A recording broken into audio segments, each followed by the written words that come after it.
Good evening, ladies and gentlemen. Still, we got 2-3 minutes to go, but we'll start on time. Idea is I can let you go 3 minutes before you will reach your home, before the rain really catches up. Before our distinguished chief guest for this evening and the chairperson has already arrived, and, let me warmly welcome all the viewers watching this program live from all our social media portals, webinar, YouTube, Facebook, Twitter, LinkedIn, and also my MMA radio, Voice of MMA. As usual, let me briefly tell you what's happening in MMA next 1 or 2 minutes so that if you have missed it in your inbox, so that you don't miss a good event, what we are bringing it for you. Next event is on 15th of November. We are doing at least 2 to 3 events this month online because we want to bring the best speakers. They're not able to travel, so we said that we'll get them online. There's 15th of November under the Women Business Forum, How Gender Equality Benefits Men is an online event, and I think it's not only for the women, men also will get immensely benefit. Anuradha Das Mathur, she's the founder dean of Vedic Scholars, she's from New Delhi. She's going to be talking, she's authority on this subject and written a number of books, and is also one of the leading person in women empowerment. This 15th of November is an online event. You can either join us on Zoom or any other portals which has been sent to you by email ID. On 17th of November, again we have a very, very interesting subject, revisiting neighborhood first policy, because this is in the economic sense, neighborhood first. நீங்கள் வீட்டில் இருக்கீங்க, பக்கத்து வீட்டை பற்றி உங்களுக்கு நம்பி கவலைப்பட மாட்டீங்க, ஏற்று வீட்டை கவலைப்படுங்க, வேறு அடுத்த தெரு நீங்கள் கவலைப்படுவீங்க. நமக்கு எது முக்கியம்னா நம்மளுடைய நெக்ஸ்ட் டோர் நeighbor is very important for you, but many a time we ignore our neighbor and go to problem which is not really relevant to us. But in a national level, neighborhood policy is very, very important, not only for your business interest, but also for your national security is very, very important. So we have 3 outstanding speakers again. Subhash Chandran is a professor of National Institute of Advanced Studies. Eblikar is a managing trustee and a former special secretary of Government of India, and Satyamurthy will be doing this. This is happening on 17th November, Thursday, online again. Then on Friday, 18th November, this is again a milestone event for us, the 100th joint program. May I attention, please, gentlemen? I'm not able to. Hello. Please, 2 minutes, if you don't mind. I'm not able to focus. A lot of people are focusing on. Okay, appreciate it. Sorry. We are having on the Friday, 18th of November, 100th joint program commemorating. We always collaborate with organizations. That's a fundamental policy of MMA. When we collaborate, amalgamation of two minds really bring the best out of the organizations, and this is proved in our collaboration with number of organizations. One such organization is Andhra Chamber of Commerce, and where is commemorating the 100th joint program. We are getting one of the finest speakers. At least I'll walk miles to listen to him. Students and those who are watching, don't miss him to listen. Mr. D. Shivakumar, he is the Group Executive President of Aditya Birla Group, and he is coming all the way from Mumbai to speak to you on a very, very important theme on changing leadership expectations. Because leadership expectations keep varying, keep changing, not only from your organizing perspective, also from the perspective of the environment, from the perspective of society, from the perspective of your employees, it's from the perspective of stakeholders, and especially when you have moonlighting and so many things are happening. So it requires a very, very complex system, and you must listen to Shivakumar. He is one of the best in this field. Then on 22nd of November, again we have an online event. We are again an outstanding, great corporate leader, Dr. Ashok Ganguly. He is the former chairman of Hindustan Unilever, and he is again on the board of Global Unilever. He is going to be talking to us on Home and Away.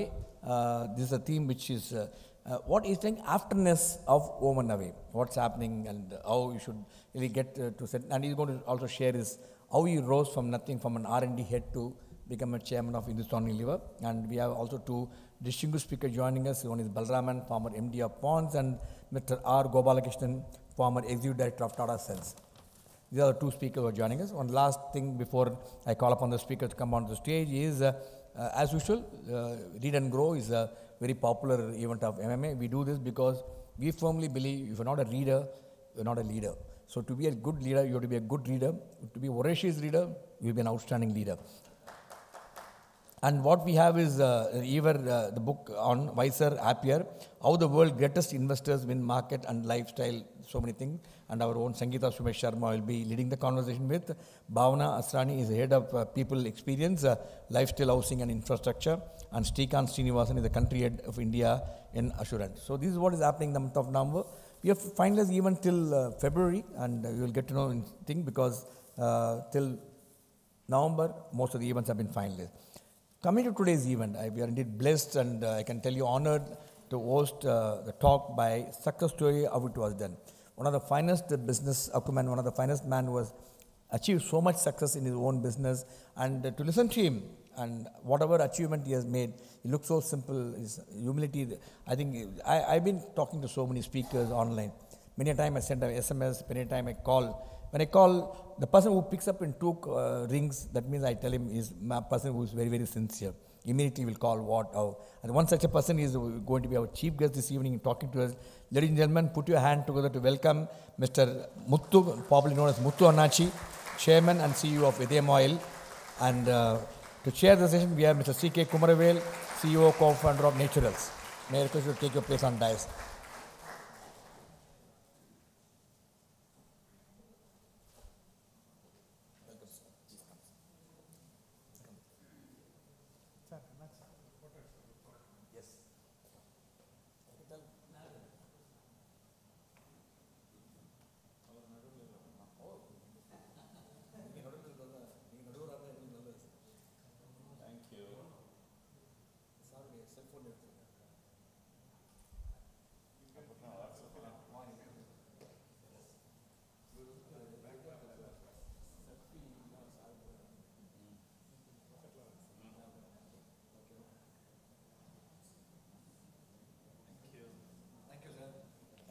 Thousands of people in Facebook from a short while now.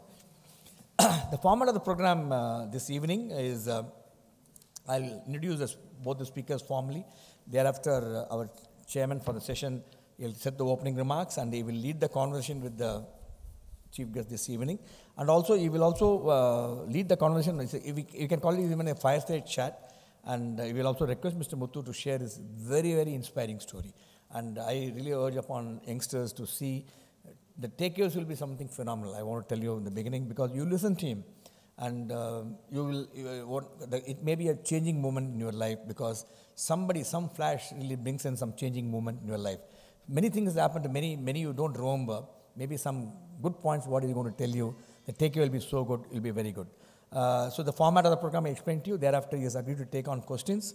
Let the question be relevant to what is there exactly in the topic success story, how it was done. Nothing to do with how many letter of Nallanna you may use for Mulagapudi. No, not that. Okay. Now, let me have the privilege of introducing our distinguished chief guest for this evening, Mr. Muthu, popularly known as Muthu Annachi. He is the Chief Executive Officer of Ideyam Oil. He hails from Virudhunagar in Tamil Nadu. He did his BCom and honors from University of Mumbai. The organization promotes two strong brands in market, Ideyam and Mantra, and they also have a strong customer base of over 2.5 million. I think they're got a big round of applause. It's a huge customer base. They have a market presence across the globe. And he joined the business in the year 1978, and the brand Ideyam was born in the year 1986. He is currently also a district governor of Rotary T212. And this one thing you must take away is not only you should be a great CEO leader, you must connect with organizations and connect with people, connect with collaboration, and Rotary, Lions, MMA, all this helps you, I can assure you that. Then let me have the privilege of very warm welcome to you, sir. Privilege to have you with us this evening. Thank you. Let me have the privilege of introducing Mr. C.K. Kumaravel. He doesn't need an introduction. You all know him. You met him on many occasions and things. He is available. He is one person who is seen in many of the forums and many of the inspiring talks. If you want to do that, I think Kumaravel is a man. You have to listen to him. And I know how many of you know that Kumaravel finished a couple of books every day, and he doesn't read books. He doesn't believe in reading books.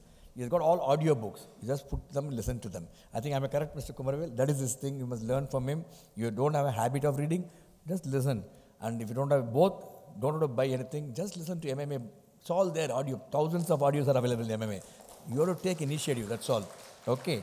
Then let me have the privilege of introducing Mr. Kumaravel. He is the CEO and co-founder of #1 salon chain Naturals. Many of you know that. I know many of you know that because of the name of Kareena Kapoor, and now you know where his Natural is. Along with his wife Veena, she is not able to come this evening due to prior commitment. He changed the face of the salon industry from being viewed as a taboo activity to a lifestyle industry in the year 2000. Inspired by his mother, Ms. Amlata, he believes in women and the powerful woman, how they should make woman empowerment. His mission now is to create a housewife free in India. That's, I think, it's a phenomenal thing. Housewife free India. It doesn't mean that men won't get their food, but men will get their food. Also, it's a very important activity there. But idea is today, many of the job done by the woman, they don't get paid. One thing is housewife and activity what they do. If you do that, I think our GDP will go much, much higher than what it is now. Then his long-term goals is to make Natural's #1 salon in the worldwide, and his vision holds the dream of creating 1,000 successful entrepreneurs, 3,000 salons, 50,000 jobs by the end of 2025. Great thing. We wish you your dream come true soon, Mr. Kumaravel. And ladies and gentlemen, big round of applause to our distinguished guest this evening. And I now request Mr. Kumaravel to take it forward. Thank you, Captain Vijay Kumar sir. Good evening to all my friends out there, and happy evening, sir. It's an absolute privilege to chat with you. Thiruvalluvar சொல்வாரு, பொருள் இல்லாருக்கு இவ்வுலகில்லை, அருள் இல்லாருக்கு அவ்வுலகில்லை. இதை விட 7 வார்த்தையில் ரொம்ப அழகாக வந்து சொல்லிட முடியாது. இதுக்கு ஒன்றும் டிரான்ஸ்லேஷனே தேவையில்லைன்னு நினைக்கிறேன். பொருள் இல்லைன்னா, பணம் இல்லைன்னா உங்களுக்கு this world is not for you.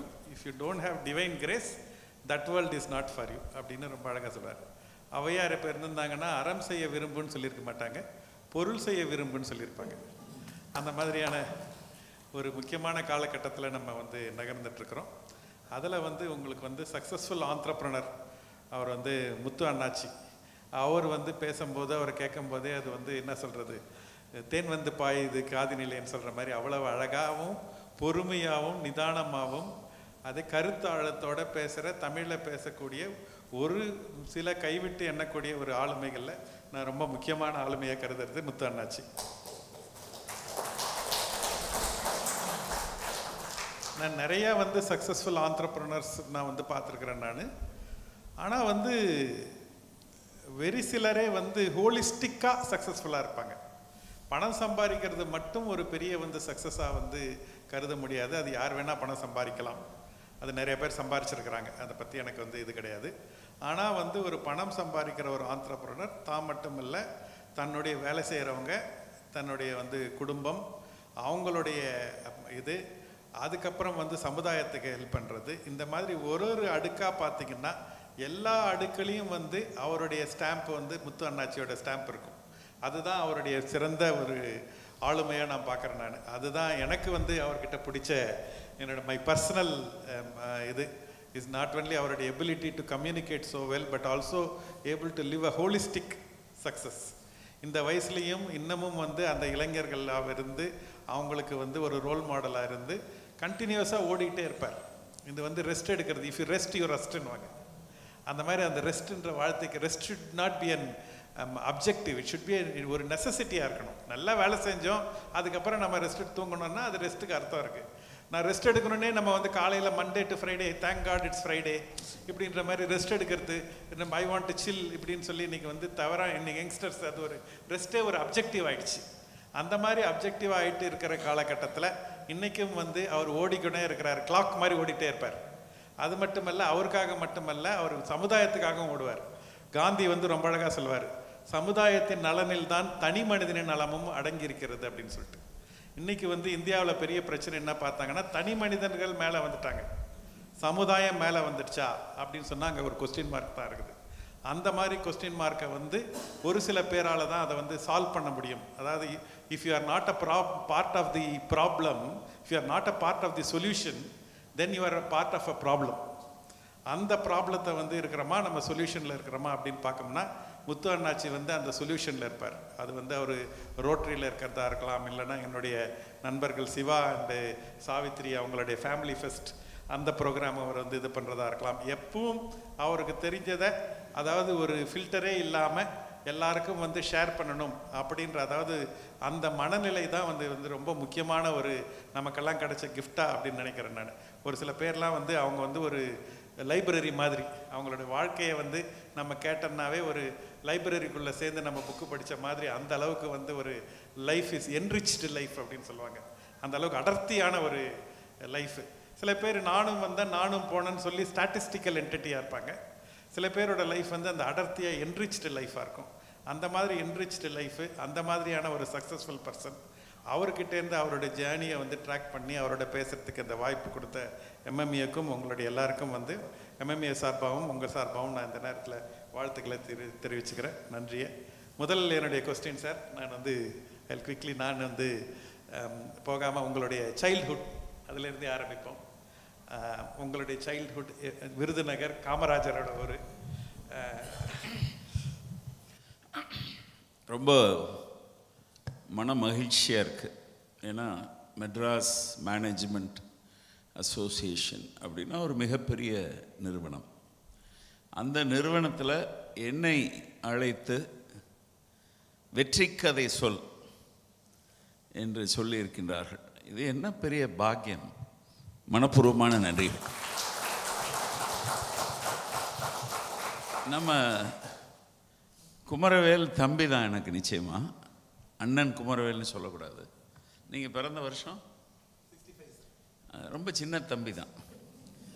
ஆனால் போகல இவ்வளோ வயசானாலும் அப்படின்னு என்னை பற்றி அவர் சொல்லிகிட்டு இருந்தார். அவர் என்னை பற்றி பேசுகிறது பூரா சந்தோஷமாக இருந்தது. அந்த இடத்துல ஒரு பரவாயில்ல, வயசானது உண்மைதானே. ஆனால் ஒரு விஷயம் நான் சொல்கிறேன். 69 வயது, 68 வருடங்களாக இல்லாத ஒரு சுறுசுறுப்பு வேகம் 69 நடந்து கொண்டிருக்கிறது. அதற்கு காரணம் அந்த district governor of Rotary district 3-12 மிகப்பெரிய வாய்ப்பு, மிகப்பெரிய ஓட்டம். நம்ம ஏதோ பிஸ்னஸ் மேன் வந்து ஒரு பிஸி பர்சன், பிஸ்னஸ் மேன் வந்து ஒரு சாதனையாளர் அப்படின்னு நான் நினச்சிட்டு இருந்தேன். இப்போது ஒரு ரோட்டரி கவர்னராக இருந்து நான் பார்க்கும்போது எல்லாத்தையும் விட இது வந்து பிரம்மாண்டமாக இருக்குது. I'm just enjoying that governorship. நல்ல மக்கள் சேவை செய்யக்கூடிய ஒரு வாய்ப்பு, நிறைய மக்கள் சந்திக்கக்கூடிய ஒரு வாய்ப்பு, நிறைய நண்பர்கள் கிடைக்கிறாங்க. சைல்டுஹுட் பற்றி கேட்டீங்க. எப்படி ஞாபகம் வந்துட்டேன்ல பாயிண்ட்டுக்கு. அப்போ நான் வயசாகலன்னு அர்த்தம். இப்படி போகிற போக்கில் ப்ரூஃப் கொடுத்துட்டே இருப்பேன். அதாவது சின்ன வயசில் குற்றாலத்தில் குளிக்க போயிருந்தோம். அம்மா அப்பா சொந்த பந்தங்கள் எல்லாம் குளித்து வெளியே வந்தாச்சு. அப்போது அருவி கொட்டிக்கிட்டே இருந்தது. நான் எங்கள் அப்பாட்ட சொல்லி, அப்பா அந்த மோட்டரை நிறுத்த சொல்லுங்கள், தண்ணீர் வீணாகிட்டு இருக்கு அப்படின்னு சொன்னேன். அப்போ அந்த வீணாகக்கூடாது என்ற எண்ணம் வந்து அப்போவே இருந்திருக்கு. அந்த பெருமை எனக்கு இல்லை, எங்கள் அம்மா அப்பா வந்து அப்படி ஒரு வளர்த்துருக்குறாங்க. அவங்க கொடுத்த அந்த தர்மம் தான் அது. அந்த கொட்டும் அருவி வந்து இயற்கையாக வந்து கொட்டுறதுங்கிறது கூட தெரியலை. ஆனாலும் அது வீணாகக்கூடாது, அந்த மோட்டாரை நிறுத்துங்கள் என்று சொல்லக்கூடிய ஒரு எண்ணம். எங்கள் அப்பா வந்து யாருமே இல்லை அப்படின்னா அந்த இடத்துல டியூப் லைட்ஸ் எல்லாம் சுவிட்ச் ஆஃப் பண்ணுங்கள், ஃபேன் ஓடுது யாரும் இல்லையா ஃபேன் ஆஃப் பண்ணுங்கள். இந்த கலாச்சாரம் எங்களுக்கு எப்போவுமே உண்டு. இது ஒரு விஷயம். அதே மாதிரி இன்னொரு விஷயம் எனக்கு ஞாபகம் இருக்குது. நம்ம எல்லோரும் டியூஷன் படிப்போம், ஸ்கூல் படிப்போம், ஸ்கூல் முடிச்சுட்டு அதுக்கப்புறம் டியூஷன் படிப்போம். ஸ்கூலில் என்ன படித்தோன்னு தெரில, டியூஷனில் என்ன படித்தோன்னு தெரில, ஆனால் போவோம். அப்போ டியூஷன் வாத்தியார் வந்து திடீர்னு லீவ் விட்டார். அவர் எங்கேயோ வெளியூர் போகிறாருன்னு லீவ் விட்டார். அப்போ நான் எங்கள் அப்பாட்ட கேட்டேன், டியூஷன் வாத்தியாருக்கு மாதம் 100 ரூபா கொடுக்குறோம், இன்றைக்கி டியூஷன் லீவ் விட்டார், குறைச்சிக்கலாமா? ஸோ இப்படி வந்து இயல்பாகவே ஒரு வணிக சிந்தனை அல்லது பிஸ்னஸ் சென்ஸ் வந்து சின்ன வயசுலேருந்தே இருந்திருக்கு. என்னோட சின்ன வயசுங்கிற போது அதான் எனக்கு ஞாபகம் வருது. இன்னொரு விஷயம், எங்கள் கிளாஸில் எல்லாருமே என் பெயர் முத்து அப்படின்னு சொன்னது எனக்கு புது அனுபவம். உங்களுக்கு ஞாபகம் இருக்கா? 40 பேர் சொல்கிறான் என் பெயர் முத்துன்ட்டு. நீங்கள் என் வயசுக்காரங்க யாரும் இங்கே இல்லை போல தெரியல. 1-2 ரோஜா செண்டு, 1-2 சொல்லித்தராங்க சார். 1-2 ரோஜா செண்டு, 3-4 மூளையில் தூங்கு, 5, 6 நான் 9 சோறு, 7, 8 எனக்கு ஒரு லட்டு. இது வரைக்கும் பரவாயில்ல. அடுத்ததான் சிக்கல். 9, 10 என் பெயர் முத்து, மொத்த கிளாஸ். அப்படி சொல்லும்போது எனக்கு அதுவும் புரியலை. இப்போ நல்லா தெரியுது, அதெல்லாம் 1, 2 சொல்லித்தரதுக்காக அப்படி பாடல் சொல்லி தந்தாங்கன்னு சொல்லி. இதெல்லாம் என்னோட சின்ன வயசு அனுபவங்கள். அதே மாதிரி 90 ரூபாய் பணம் கட்டி சென்னையிலேருந்து மதுரைக்கு விமானத்தில் போனது ஞாபகம் இருக்குது. டிக்கெட் 90 ரூபாய். அப்போ 90,000 நினச்சிட வேண்டாம், வெறும் 90. சென்னையிலேருந்து டேக் ஆஃப் ஆகி திருச்சியில் லேண்ட் பண்ணோம். அதுக்குள்ளே வாமிட் பண்ணிட்டேன் நான். ஏர் ஹோஸ்டர்ஸ்லாம் வந்து ஹெல்ப் பண்ணாங்க, சின்ன பையன் அப்போ. அதுக்கப்புறம் கண்ணை வீழ்ச்சி பார்க்கும்போது மதுரை வந்துருச்சு. ஸோ இதுதான் என்னுடைய முதல் விமான பயணம். இது போதும்னு நினைக்கிறேன். அடுத்த கேள்வி போகலாமா? அது our parents live through us and we will live through our children அப்படின்னு சொல்லுவாங்க. அந்த மாதிரி வந்து அவங்க அப்பா அம்மா அவங்க பார்த்தது, அதாவது இந்த values are not taught, they are caught. அப்பா அம்மா என்ன பண்ணுறாங்களோ அதை அப்படியே நம்மளுக்கு தெரிஞ்சோ தெரியாமலோ அப்படியே கண்டினியூ பண்ணுவோம். எங்கள் வீட்டில் வந்து நாங்கள் 6 பேரும் வந்து தட்டில் சாப்பிட்டோன்னா வந்து தட்டு ரொம்ப க்ளீனாக இருக்கும், இன்னும் வேஸ்ட் பண்ண தெரியாது. அந்த மாதிரி தான் வளர்த்தாங்க. இப்போல்லாம் பசங்களுக்கெல்லாம் வந்து அவங்களுக்கு பிடிச்சா சாப்பிட்றாங்க, பிடிக்கலன்னா வேஸ்ட் பண்ணுறாங்க அப்படின்னு வந்து இருக்குது. அந்த காலத்தில் நாங்கள் எங்கள் அம்மா அப்பாலாம் அப்படி தான், அவங்க பண்ணுற மாதிரியே அப்படியே பண்ணுவோம் நம்ம. அந்த மாதிரி தான் அண்ணாச்சி சொல்கிறதும் வந்து இருந்தது. இப்போ உங்களுடைய அந்த ஸ்கூலிங் அதில் வந்து என்ன உங்களுக்கு வந்து ஏதாவது ஒரு வாத்தியார்கிட்ட ஏதாவது ஒரு விஷயம் நீங்கள் வந்து இது பண்ணியிருந்துருக்கலாம், இல்லைன்னா ஏதாவது ஒரு ஸ்போர்ட்ஸ் விளையாடிருந்துருக்கலாம். அதர் தென் நீங்கள் படித்ததை விட can you share something which is in your schooling days? இந்த கேள்விக்கு நான் ஸ்கூல் காலேஜ் எல்லாம் சேர்த்து பதில் சொல்லிடுறேன். ஏன்னா இப்போ ஸ்கூலை பற்றி சொன்னால் அடுத்து காலேஜை பற்றி கேட்பீங்க, சேர்த்து பதில் சொல்லிடுறேன். அதாவது ஸ்கூலில் படிக்கும்போது அம்மா அப்பா கூட இருக்கிறாங்க. எங்கள் ஸ்கூலில் ரொம்ப ஸ்ட்ரிக்டான ஒரு பள்ளிக்கூடம், சத்ரிய வித்யாசாலா, கேவி சாலா அப்படின்னு சொல்லுவாங்க. அங்கே இருக்கக்கூடிய பிரின்சிபல் ஜார்ஜ் அப்படின்னு பேர். அவர் பெரிய டெரர். அவர் பேர் சொன்னால் போதும்னு சொல்கிற மாதிரி எல்லாரும் நடுங்குவாங்க. அந்த ஜார்ஜ் எங்கள் பிரின்சிபல் வந்து அவ்வளோ ஸ்ட்ரிக்டாக இருப்பார். டிசிப்ளின்னா எங்கள் பள்ளிக்கூடத்தில் வந்து பார்க்கணும். அப்படி ஒரு டிசிப்ளினான சூழ்நிலையில் இருந்ததுனால நல்ல மார்க் வாங்கி எஸ்எஸ்எல்சியில் நான் பாஸ் பண்ணேன். நாங்கள் படிக்கிற காலத்தில் 75%ங்கிறது ரொம்ப நல்ல மார்க். என்ன ராஜன், 75% வந்து ரொம்ப நல்ல மார்க். அப்போது இப்போல்லாம் 75%னா மார்க் கம்மிம்பாங்க. 75% வாங்கி ட்ரிச்சி சென்ட் ஜோசஸில் ஜாயின் பண்ணேன். ட்ரிச்சி சென்ட் ஜோசஸ் வந்து அந்த காலத்தில் ரொம்ப ஒரு அருமையான கல்லூரி. இப்போ அந்தளவுக்கு அதற்கு பேர் இல்லை. ஸோ சென்ட் ஜோசஸில் ஜாயின் பண்ணால் இட்ஸ் அ ஸ்கூல் ஆஃப்டர் ஸ்கூல்னு சொல்லலாம். அங்கேயும் ரொம்ப ஸ்ட்ரிக்டாக இருப்பாங்க, பள்ளிக்கூடம் மாதிரி தான் நடத்துவாங்க. ஃபாதர் இருப்பாங்க, பிரதர்ஸ் இருப்பாங்க. ஹாஸ்டலில் வந்து சைலன்ஸ் ஹவர்ஸ்லாம் இருக்கும். ஹாஸ்டல்லையும் நம்ம படித்தாகணும். அந்த டிசிப்ளின் இருந்தது. எப்படி ஸ்கூலில் டிசிப்ளின் இருந்ததோ அது மாதிரி இங்கே டிசிப்ளின் இருந்தது. எங்கே டிசிப்ளின் இருக்கோ அங்கே ப்ரிப்பரேஷன் இருக்கும். ஸோ நல்லா ப்ரிப்பேர் பண்ணி நல்ல மார்க் வாங்கினேன் ஸ்கூலில். அதே மாதிரி காலேஜில் ப்ரீ யூனிவர்சிட்டியில் மேத்ஸில் டி வாங்கினேன், இங்கிலீஷில் டி வாங்கினேன். ஸோ டி அப்படின்னா உங்களை பலருக்கு தெரியாது. D 75% again. ஸோ இப்படி நல்ல மதிப்பெண்கள் பெற்று அடுத்து பாம்பே யூனிவர்சிட்டி போகிறேன். பாம்பே யூனிவர்சிட்டியில் வந்து ஒரு கல்லூரியில் நான் போய் சேர்றேன். எங்கள் அப்பாவுக்கு ரொம்ப ஆசை நான் பாம்பே யூனிவர்சிட்டியில் படிக்கணும்னு. அதற்கு காரணம் வந்து நான் படிக்கிற காலத்தில் ஆன்டி ஹிந்தி அஜிடேஷன் தமிழ்நாடு முழுக்க இருந்தது. வருடத்தில் ஒரு 6 மாதங்கள் கல்லூரி பள்ளிக்கூடமெல்லாம் மூடிடுவாங்க, ஹிந்தி அஜிடேஷன்.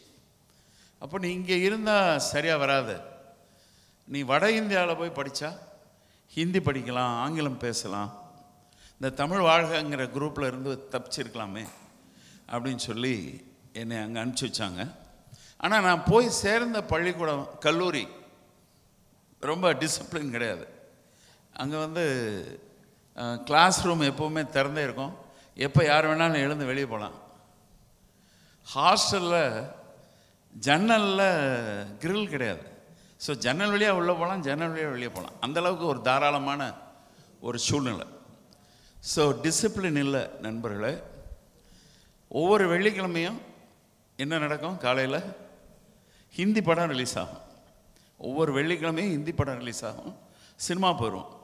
அப்போது ஒரு டிசிப்ளினான சூழ்நிலையில் இருந்து நல்லா ப்ரிப்பேர் பண்ணி ஒரு சாதித்த ஒரு மாணவர் டிசிப்ளின் இல்லாத ஒரு சூழ்நிலையில் போய் சேர்ந்து எந்த பாடமும் சரியாக படிக்கலை. ஆனால் பரீட்சை வந்துருச்சு. பரீட்சை வரும் தானே. பரீட்சை வந்தால் பொதுவாக என்ன செய்வோம்? தைரியமாக போய் பரீட்சை எழுதுவோம் படிச்சிருந்தா. இப்போ நான் தான் படிக்கவே இல்லையே, என்ன பண்ணுறது? முதல் முறையாக கோயிலுக்கு போகிறேன், ஒரு விநாயகர் கோயில். எதற்காக போகிறேன்? படிக்கலை, நான் பாஸ் ஆகணும், கணேஷா நீ உதவி பண்ணப்பா அப்படின்னு சொல்லி. மை டியர் ஃப்ரெண்ட்ஸ், யார் ப்ரிப்பேர் பண்ணலையோ, யார் டிசிப்ளின்டாக இல்லையோ, அவருக்கு கணேஷா நிச்சயமாக ஹெல்ப் பண்ண மாட்டார். என்னையும் கணேஷா ஹெல்ப் பண்ணல.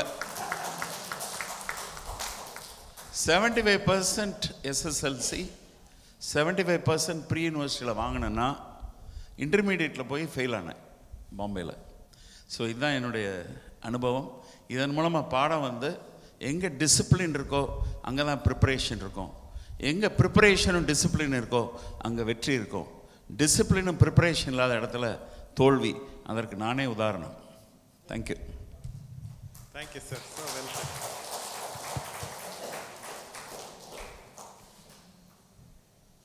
உங்களுக்கு வந்து நானும் வந்து இந்த என்னுடைய ஃபஸ்ட்டு இந்த ராகா ஹெர்பல் பவுடர்னு ஒரு பிஸ்னஸ் பண்ணிகிட்டு இருந்தேன். அது வந்து ஃபெயில். அது வந்து கொஞ்சம் ஃபினான்ஷியல் ஸ்ட்ரகிள் வந்தவுடனே நான் பெரிய ஐயப்பா டிவோட்டி ஆகி வருஷம் வருஷம் சபரிமலைக்கு போயிட்டு ஐயப்பா காப்பாற்றுவாருன்னு சொல்லி சபரிமலைக்கு போனேன். போயிட்டு வந்தது தான் மிச்சம். ஒன்று ஐயப்பாவும் காப்பாற்றலை, யாரும் காப்பாற்றலை. அதுக்கப்புறம் தான் புரிஞ்சது, நம்ம மேலே தப்பு வச்சுக்கிட்டு நம்ம எவ்வளோ சாமியை சுற்றி சுற்றி வந்தாலும் சாமியால் ஒன்றும் பண்ண முடியாது. பிரச்சனையும் நம்ம கையில் இருக்குது, சொல்யூஷனும் நம்ம கையில் இருக்குது அப்படின்னு என்னைக்கு நான் வந்து என்னை நோக்கி பார்க்க ஆரம்பித்தனோ அன்றைக்கி தான் வந்து உலகம் வந்து எனக்கு வந்து இதாச்சு. அதே தான் வந்து உங்களுக்கு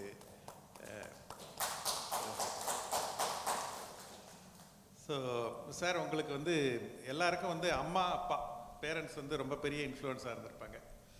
உங்களுடைய அம்மாவோட இன்ஃப்ளூயன்ஸு, உங்கள் அம்மா கிட்ட நீங்கள் என்ன கற்றுக்கிட்டீங்க? அவங்களோட இன்ஃப்ளூயன்ஸ் என்ன? Can you share your thoughts on that? எங்கள் அம்மா வந்து நிறைய பழமொழி சொல்லுவாங்க. அது எனக்கு ரொம்ப பிடிக்கும். ரொம்ப பிடிக்குமோ பிடிக்காதோ பழமொழிகளை கேட்டு கேட்டு நானும் இப்போ நிறையா பழமொழிகள் சொல்ல ஆரம்பிச்சிருக்கிறேன்.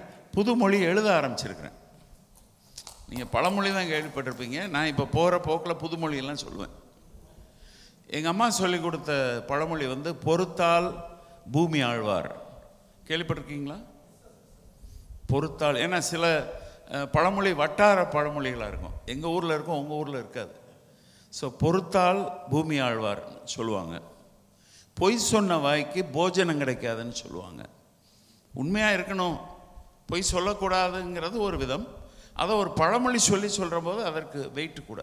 பொய் சொன்ன வாய்க்கு போஜனம் கிடைக்காது அப்படின்னு சொல்லுவாங்க. இன்னொன்று சொல்லுவாங்க, இந்த இதை நீங்கள் கேட்டிருப்பீங்க தானே, பொய் சொன்னால் போஜனம் கிடையாது. ஓகே.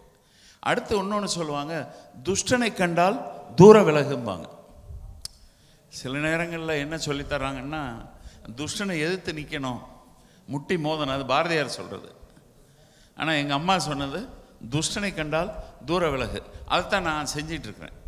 நான் அவங்க வழிக்கு போகிறதில்ல. சரியா? அடுத்து மதியாதார் வாசலை மிதியாதே. எல்லாமே உங்களுக்கு தெரிஞ்ச விஷயந்தான். இப்படி நிறைய பழமொழிகளை அம்மா சொன்னது எனக்கு ரொம்ப ஞாபகம் இருக்குது. அந்த பழமொழிகள்லேருந்து இப்போது நான் பிஸ்னஸ் மேனேஜ்மெண்ட் சம்மந்தமாக பேசும்போது நிறைய அந்த பழமொழிகள்லேருந்து எடுத்து நான் பயன்படுத்திக்கிட்டு இருக்கிறேன். உதாரணத்துக்கு போதும் என்ற மனமே பொன் செய்யும் மருந்து. இது ஒரு பழமொழி. இந்த பழமொழி யாருக்கு சொல்லப்பட்டது? இப்போ நம்ம சாப்பிட்றோம், 2 இட்லி 3 இட்லி போதும்னு சொல்லணும். அதுதான் பழமொழி. சரியா? அதே மாதிரி இப்போ பெண்கள்லாம் இருக்கிறீங்க, ஷாப்பிங் போகிறீங்க, நகை கடைக்கு போகிறீங்க, ஒரு வளையல் ஒரு ஜோடி வாங்கி தராரு உங்கள் அப்பாவோ வீட்டுக்காரரோ, போதும்னு சொல்லணும். இந்தந்த இடங்கள்ல தான் அந்த பழமொழி செல்லும். ஆனால் தமிழ்நாட்டில் ஒரு பெரிய பிரச்சனை இருக்குது. அது என்னென்னா, நிறைய பிஸ்னஸ் பீப்புள் இந்த பழமொழியை இறுக்கி பிடிச்சிக்கான். போதும் என்ற மனமே பொன் செய்யும் மருந்து. பிஸ்னஸ் பீப்புளுக்கு இது கிடையாது. இந்த சபையில் இருக்கிற பிஸ்னஸ் பீப்புளெலாம் கை தூக்குங்க. இந்த பிஸ்னஸ் பீப்புளெலாம் நீங்கள் என்ன செய்யணும் அப்படின்னா, ஒரு ஒயிட் பேப்பர் எடுக்கணும், அதில் எழுதணும் போதும் என்ற மனமே பொன் செய்யும் மருந்து, கிழிச்சி குப்பையில் போடணும். இது நமக்கு கிடையாது. நம்ம வளர்ச்சி வளர்ச்சி மேலும் வளர்ச்சி என்ற ஒரு சிந்தனை இருக்கணும். இந்த சிந்தனை இந்தியாவில் பம்பாயில் அதிகமாக நான் பார்த்துருக்குறேன். அதே மாதிரி கோயம்புத்தூரில் நம்ம அதிகமாக பார்க்குறோம். நிச்சயமாக சென்னையிலையும் அந்த சிந்தனை உண்டு என்று நம்புகின்றேன். ஆனால் ஒரு கன்வீனியன்ஸ் ஒன்று சொல்லட்டுமா? இந்த சிந்தனை பரவலாக இல்லாதனால சீக்கிரமாக நாங்கள்லாம் ஜெயிச்சிடறோம். உதாரணத்துக்கு, we are the number 1 in sesame oil in the country. இந்திய அளவில் நம்பர் 1. நீங்கள் எனக்கு கைதட்டக்கூடாது, என் காம்படிஷன் கைதட்டணும். ஏன்னா எங்கள் காம்படிஷன் எல்லாருமே போதும் என்ற மனமே பொன் செய்யும் மருந்து மனப்பாடம் பண்ணிட்டுருக்கான். போதும் என்ற மனமே பொன் செய்யும் மருந்து. அதனால நாங்கள் ஜெயித்தோம். நல்லெண்ணெய்னாலும் பரவாயில்லைங்க, நாங்கள் 80 வருஷமாக இருக்கிறோம். நல்லெண்ணெயில் நாங்கள் ஜெயித்தது நியாயம்தான். 80 வருஷமாக இருக்கிறவன் ஜெயிக்கணும் தானே. ஆனால் 15 வருடங்களில் கிரவுண்ட்நட் ஆயிலில், மந்த்ரா கிரவுண்ட்நட் ஆயில் எங்கள் brand, we are number 1 in Tamil Nadu. இந்த கைதட்டும் என் காம்படிஷனுக்கு தான். ஏன்னா அவங்க இந்த போதும் என்ற மனமே பொன் செய்யும் மருந்தை இறுக்கி பிடிச்சிட்டாங்க. அதனால தான் நாங்கள் ஜஸ்ட் லைக் தட் ஜெயிக்க முடியுது. எங்கள் கிரவுண்ட்நட் ஆயில் இண்டஸ்ட்ரி எப்படிங்கிறத நான் சுருக்கமாக சொல்கிறேன். இப்போ ஒருத்தர் புதுக்கோட்டையில் கடலெண்ணெய் தயாரிக்கிறாருன்னு வைங்க, புதுக்கோட்டையில் விற்பார் 100 டின், இஸ் வெரி சாட்டிஸ்ஃபைட். அவ்வளோதான், புதுக்கோட்டை தான் அவர் மார்க்கெட்டு. அதே மாதிரி மதுரையில் ஒருத்தர் பண்ணுறாரு, அவருக்கு மதுரை போதும். இப்படி எல்லாரும் அவரார் ஊர் போதும் அப்படின்னு நினச்சிட்டு இருக்கிற போது, எங்களை மாதிரி ஒருத்தர் தமிழ்நாடு பூரா விற்கணும் அப்படின்னு நினைக்கிற போது, ஒரு வருஷத்திலே we become number 1 in the state. So இது இந்த பழமொழியும் என்னுடைய அனுபவமும் சேர்த்து சொல்கிறேன்.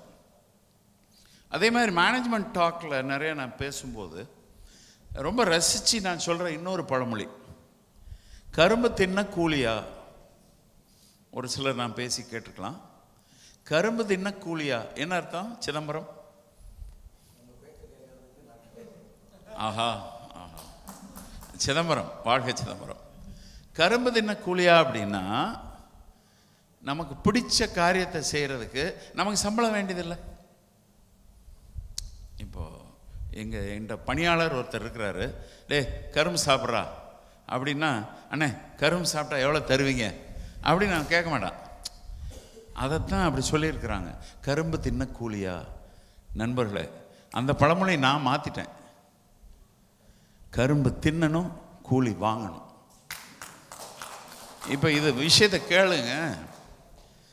இன்றைக்கு உலகத்தில் அதிகமாக சம்பளம் வாங்குறவங்க எல்லாருமே கரும்பு சாப்பிட்டு கூலி வாங்குறவங்க தான். இப்போ ஏஆர் ரஹ்மான் எடுத்துக்கோங்க, அவருக்கு ரொம்ப பிடிச்ச விஷயம் என்ன, அல்லது அவருக்கு கரும்பு என்ன? அவருடைய கரும்பு தின்றதுங்கிறது மியூசிக். அந்த கரும்பை நல்லா திங்கிறாரு, அதுக்கு நம்ம கோடி கோடியாக கொடுக்குறோங்க அவருக்கு. இப்போ கரும்பு தின்ன கூலியான என்ன பழமொழி? தப்பான பழமொழியா இல்லையா? மாற்றுங்க. அந்த பழமொழி இருக்கட்டும் ஒரு பக்கம் ஓரமாக. பிஸ்னஸ் பீப்புள் பாயிண்ட் ஆஃப் வியூவில் கரும்பு சாப்பிட்ணும், கூலி வாங்கணும். இதில் இன்னொரு உதாரணம் நான் சொல்கிறது உண்டு. நம்ம சிந்துவுக்கு கரும்பு சாப்பிட்றது, ஷட்டில் விளையாடுறது. ஆனால் அதுக்கு எவ்வளோ சம்பளம் வாங்குறாங்க தெரியுமா? எனிபடி? கோடின்னு சொல்லிட்டீங்க, இன்னும் ஓடி வரணும் அந்த ஃபிகருக்கு. ஓகே, நண்பர் ஒருத்தர் 60 கோடி சொல்கிறாரு. நான் படித்த செய்தி சொல்கிறேன். லேனிங் அப்படின்னு ஒரு சைனீஸ் கம்பெனி, அவங்க வந்து ஸ்போர்ட்ஸ் எக்யூப்மெண்ட் தயாரிக்கிற சைனீஸ் கம்பெனி. அந்த சைனீஸ் கம்பெனி இவங்களை பிராண்ட் அம்பாசிடர் அப்பாயின்ட் பண்ணியிருக்கான். 5 வருஷத்துக்கு இவங்க சம்பளம் 40 கோடி மட்டும்தான். 40 கோடி மட்டும்தான், அதிகம் இல்லை, 40 கோடி. அவங்க வேலை என்ன? கரும்பு சாப்பிடணும், கூலி வாங்கணும். கூலி 40 கோடி. ஸோ நண்பர்களே, பிஸ்னஸ் பீப்புள் எல்லாருமே இது பேசிக்காக இதிலேருந்து என்ன மெசேஜ் வருது அப்படின்னா, உங்களுக்கு என்ன பிடிச்சிருக்கோ அதை நீங்கள் வந்து செய்யுங்க, நீங்கள் சாதிப்பீங்க. உதாரணத்திற்கு ராபின் சர்மா இந்த நேரத்தில் எனக்கு ஞாபகத்துக்கு வர்றார். ராபின் சர்மா படிச்சிருப்பீங்க தானே? ஹலோ, படிக்கலைன்னா படிங்க. ராபின் சர்மா ஒரு 8-10 புத்தகம் வச்சிருக்கிறாரு, வாங்கி வைங்க. எனக்கு கமிஷன் கிடையாதுங்க, ஆனாலும் படிக்க வேண்டிய புஸ்தகம். அதில் ஒரு வார்த்தை, ஒரு அப்ரிவியேஷன் பயன்படுத்தியிருக்காரு, அது எனக்கு ரொம்ப பிடிச்சது. அது என்ன அப்படின்னா BIW. ஞாபகம் இருக்கா படித்தவங்களுக்கு? Best in the world. எதை செய்தாலும் you must be the best in the world. அதான் சிந்து இன்னைக்கு ஜெயிக்கிறாங்க, அதான் ரஹ்மான் ஜெயிக்கிறார். ஸோ கரும்பு சாப்பிடலாம், கூலி வாங்கலாம், condition you must be the best in the world. So நீங்கள் செய்கிற காரியத்தை சிறப்பாக செய்யுங்க, கரும்பு சாப்பிடுங்க, கூலி வாங்குங்க. ஃபார் எக்ஸாம்பிள், நான் வந்து மார்க்கெட்டிங் மேன். என்னோடய தம்பி இருக்கார், அவர் வந்து சத்யம் அவர் பேர். அவர் வந்து ப்ரொடக்ஷன் மேன். நான் வந்து 40 வருஷமாக மார்க்கெட்டிங் தான் பண்ணிட்டுருக்கேன். அவர் 30 வருஷமாக ப்ரொடக்ஷன் தான் பண்ணிகிட்ருக்காரு. சும்மா நாங்கள் மாற்றி பார்க்குறோன்னு வைங்க, பெரிய சிக்கல். ஏன்னா மார்க்கெட்டிங் வந்து என்னோட பேஷன், ப்ரொடக்ஷன் அவரோட பேஷன். உங்கள் பேஷன் என்னன்னு தெரிஞ்சு அதை மட்டும் செய்யுங்க, சும்மா ஆசைப்பட்டு எல்லாத்தையும் செய்ய பார்க்குறேன். Thank you sir. அதாவது வந்து அந்த rain fills the size of the vessel you carry அப்படின்னு சொல்லுவாங்க. அந்த மழை பெஞ்சதுன்னா நீங்கள் வெளியே ஒரு ஸ்பூனை வச்சிங்கன்னா ஸ்பூனை ஃபில்லப் பண்ணும், டம்ளர் வச்சிங்கன்னா டம்ளரை ஃபில்லப் பண்ணும், பக்கெட்டை வச்சா பக்கெட்டை ஃபில்லப் பண்ணும், ரிவரை வச்சா ரிவரை ஃபில்லப் பண்ணும், நீங்கள் ஒரு கடலை வச்சிங்கன்னா கடலை ஃபில்லப் பண்ணும். உங்களுடைய அதாவது அந்த போதும் என்ற மனமே அப்படின்றது இருக்கக்கூடாது அப்படின்னு ஐயா சொன்னதுக்கான இன்னும் ஒரு இது டைமென்ஷன். அதுதான் நம்ம சின்ன வயசுலேருந்தே நம்மளை வந்து அதிக இருக்கிறத விட்டுட்டு பறக்கிறதுக்கு எதுக்கு ஆசைப்படுற இப்படின்ற மாதிரியும் வந்து நம்ம வந்து பணக்காரர்கள்லாம் வந்து தவறானவர்கள் இப்படின்ற மாதிரி, அவங்கெல்லாம் தப்பு செஞ்சு வருவாங்க அப்படின்ற மாதிரி நம்ம சித்தரித்து நம்மளை வந்து அந்த சின்ன நம்மெல்லாம் மிடில் கிளாஸ் ஃபேமிலி, நம்மெல்லாம் ஆசைப்படக்கூடாது அப்படின்னு சின்ன வயசுலேருந்தே நமக்கு வந்து அதாவது தெரியாமையே கண்டிஷன் பண்ணப்பட்டவங்க. அதனால் அதிலேருந்து வெளியே வரதே நமக்கு ஒரு பெரிய சேலஞ்ச். இந்த இக்கிகாயின்னு ஒரு புக்கு ஒன்று இருக்குது, அந்த ஜாப்பனீஸ் வே ஆஃப் லைஃப்னு சொல்லிட்டு. அதில் வந்து ரொம்ப அழகாக 4 ஸ்டெப்பில் சொல்லுவாங்க. முதல் ஸ்டெப்பு வந்து அவர் சொன்ன மாதிரி வந்து அந்த கரும்பு தின்ன கூலியானோடனே எனக்கு அந்த இது கனெக்ட் ஆச்சு. ஃபஸ்ட்டு ஸ்டெப் வந்து what you are good at, அதை கண்டுபிடிங்க. செகண்டு வந்து வாட் யூ லவ் டூயிங், உங்களுக்கு எது ரொம்ப பிடிக்குது, பிடிச்சி பண்ணுவீங்க. பிடிச்சி பண்ணால் பேஷன், பிடிக்காத விஷயத்தை பண்ணால் உங்களுக்கு ஸ்ட்ரெஸ்ஸு. 3வது வந்து வாட் தி வேர்ல்டு நீட்ஸ். 4வது வந்து what you can get monetised, இதில் நீங்கள் அதில் பணம் சம்பாதிக்கலாம். இந்த 4தோட காமன் தான் அந்த இக்கிகாய் அப்படின்னு சொல்கிற உங்களுடைய அந்த அந்த அந்த உங்களோட கோர் வேல்யூ, உங்களோட பேஷன், உங்களுக்கு எது உங்களுடைய அந்த ஹார்ட் எங்கே அப்படி ஃபாஸ்ட்டாக அடிக்க போகுது அப்படின்றதுக்கான அந்த 4 ஸ்டெப்பு. ஃபஸ்ட்டு வந்து what you are good at, what you love doing, what the world needs and what you can make using that. இந்த 4தோட சென்டர் பாயிண்ட் அந்த இக்கிகாய். அந்த இக்கிகாயை நீங்கள் வந்து சீக்கிரமாக கண்டுபிடிச்சிட்டிங்க அப்படின்னு சொன்னீங்கன்னா நீங்கள் வந்து உங்களுடைய ஜேர்னி வந்து ரொம்ப சக்ஸஸ்ஃபுல்லாகவும் அந்த இதுவாகவும் இருக்கும். அண்ணாச்சி வந்து அவருக்கு மார்க்கெட்டிங் அப்படின்ற அந்த இக்கிகாயை வந்து சின்ன வயசுலேருந்தே கண்டுபிடிச்சி அதை 40 வருஷமாக தொடர்ந்து வந்து அதை வந்து பண்ணுறாரு. அதுதான் வந்து இதில் வந்து முக்கியமான விஷயம். அவங்க தம்பி வந்து 30 வருஷமாக தொடர்ந்து வந்து மேனுஃபேக்சரிங்கை பண்ணுறாங்க. அதான் எனக்கு இன்னொரு இந்த ஏஆர் ரஹ்மான் சொல்லும்போது, இந்த வாழ்க்கையில் பெரிய லெவலில் சாதிச்சவங்கெல்லாம் தெரிஞ்சோ தெரியாமலோ இந்த ஃபார்முலாவை ரன் பண்ணியிருப்பாங்க. அந்த ஃபார்முலா வந்து focus plus daily improvement plus time equal to genius.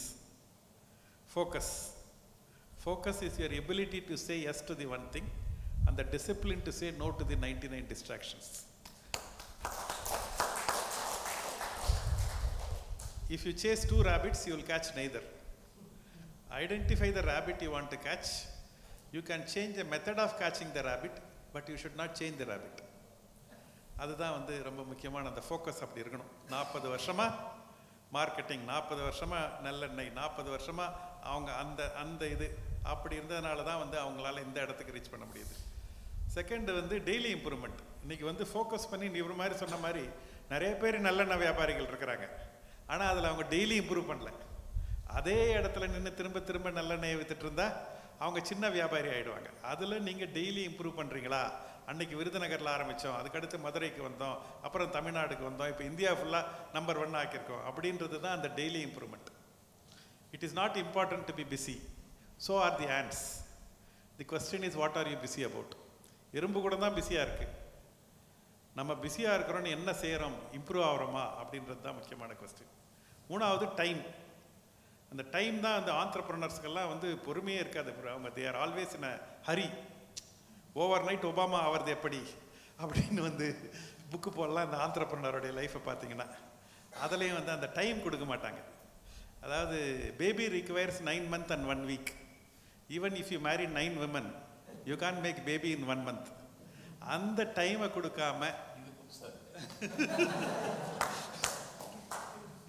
So இந்த focus plus daily improvement plus time equal to genius.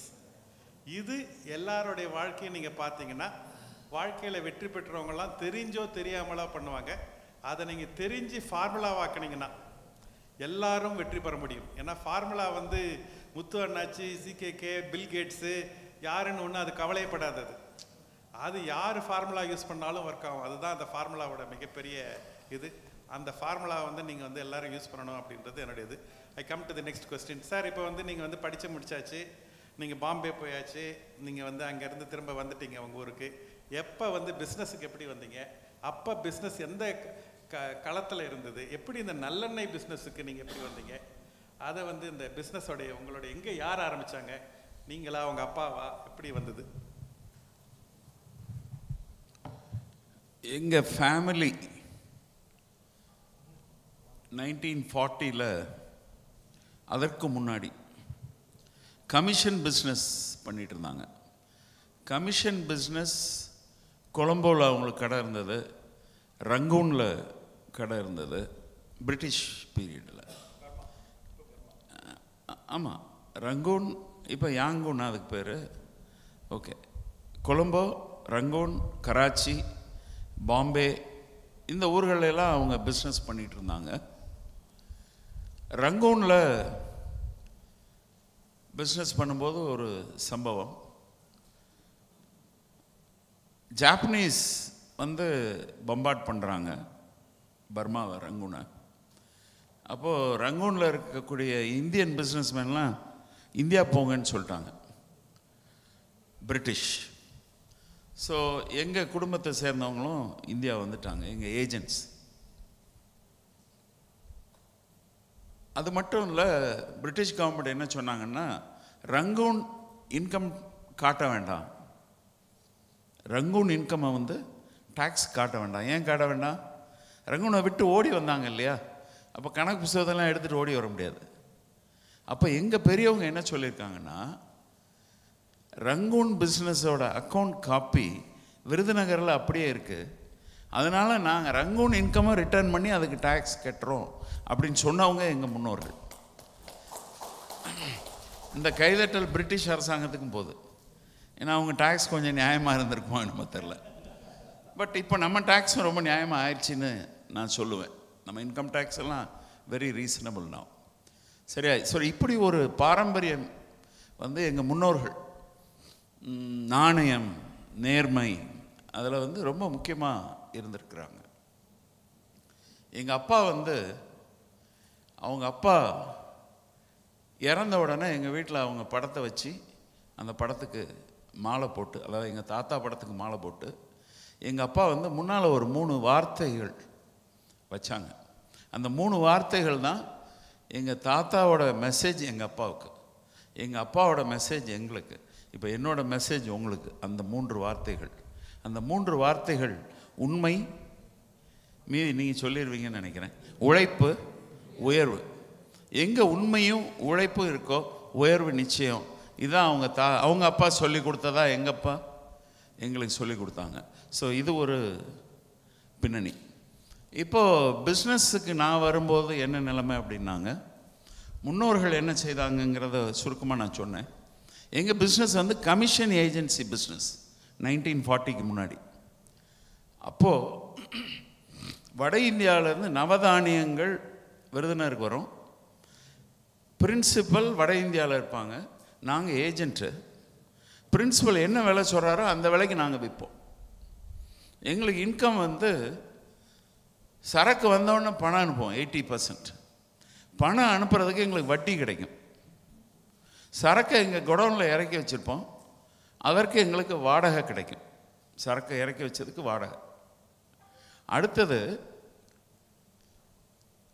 எங்கள் பிரின்சிபல் என்ன விலை சொல்கிறாரோ அந்த விலை இங்கே கிடைச்சதுன்னா விற்றுருவோம். விற்ற உடனே கமிஷன் கிடைக்கும். ஸோ இதுதான் எங்களுடைய revenue model. Interest, rent and commission. இது காலகாலமாக நடந்துகிட்டு இருந்தது. ஒரு காலகட்டத்தில் எள்ளு வணிகம் பெருசாக நடந்திருக்கு.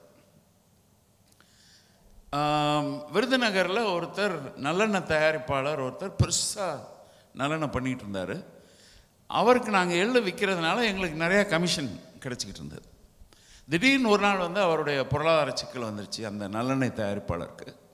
அவர் பிஸ்னஸை க்ளோஸ் பண்ண வேண்டிய ஒரு சூழ்நிலை. அப்போ எங்கள் பெரியவங்க 4 பேர், அதாவது எங்கள் தாத்தாவோட அண்ணன் தம்பி 2 பேர், மொத்தம் 4 பேர், அவங்க உட்காந்து பேசி நம்ம என்ன செய்யலாம், நம்ம பிஸ்னஸ் போச்சு, எள்ளு வியாபாரம் போச்சுன்னொன்னே அவங்க வந்து நாம ஏன் நல்லெண்ணெய் தயாரிக்கக்கூடாது, இந்த எடுத்த முடிவு வந்து 1940. இதை ஃபார்வேர்டு இன்டகிரேஷன்னு சொல்லலாம் இப்போ.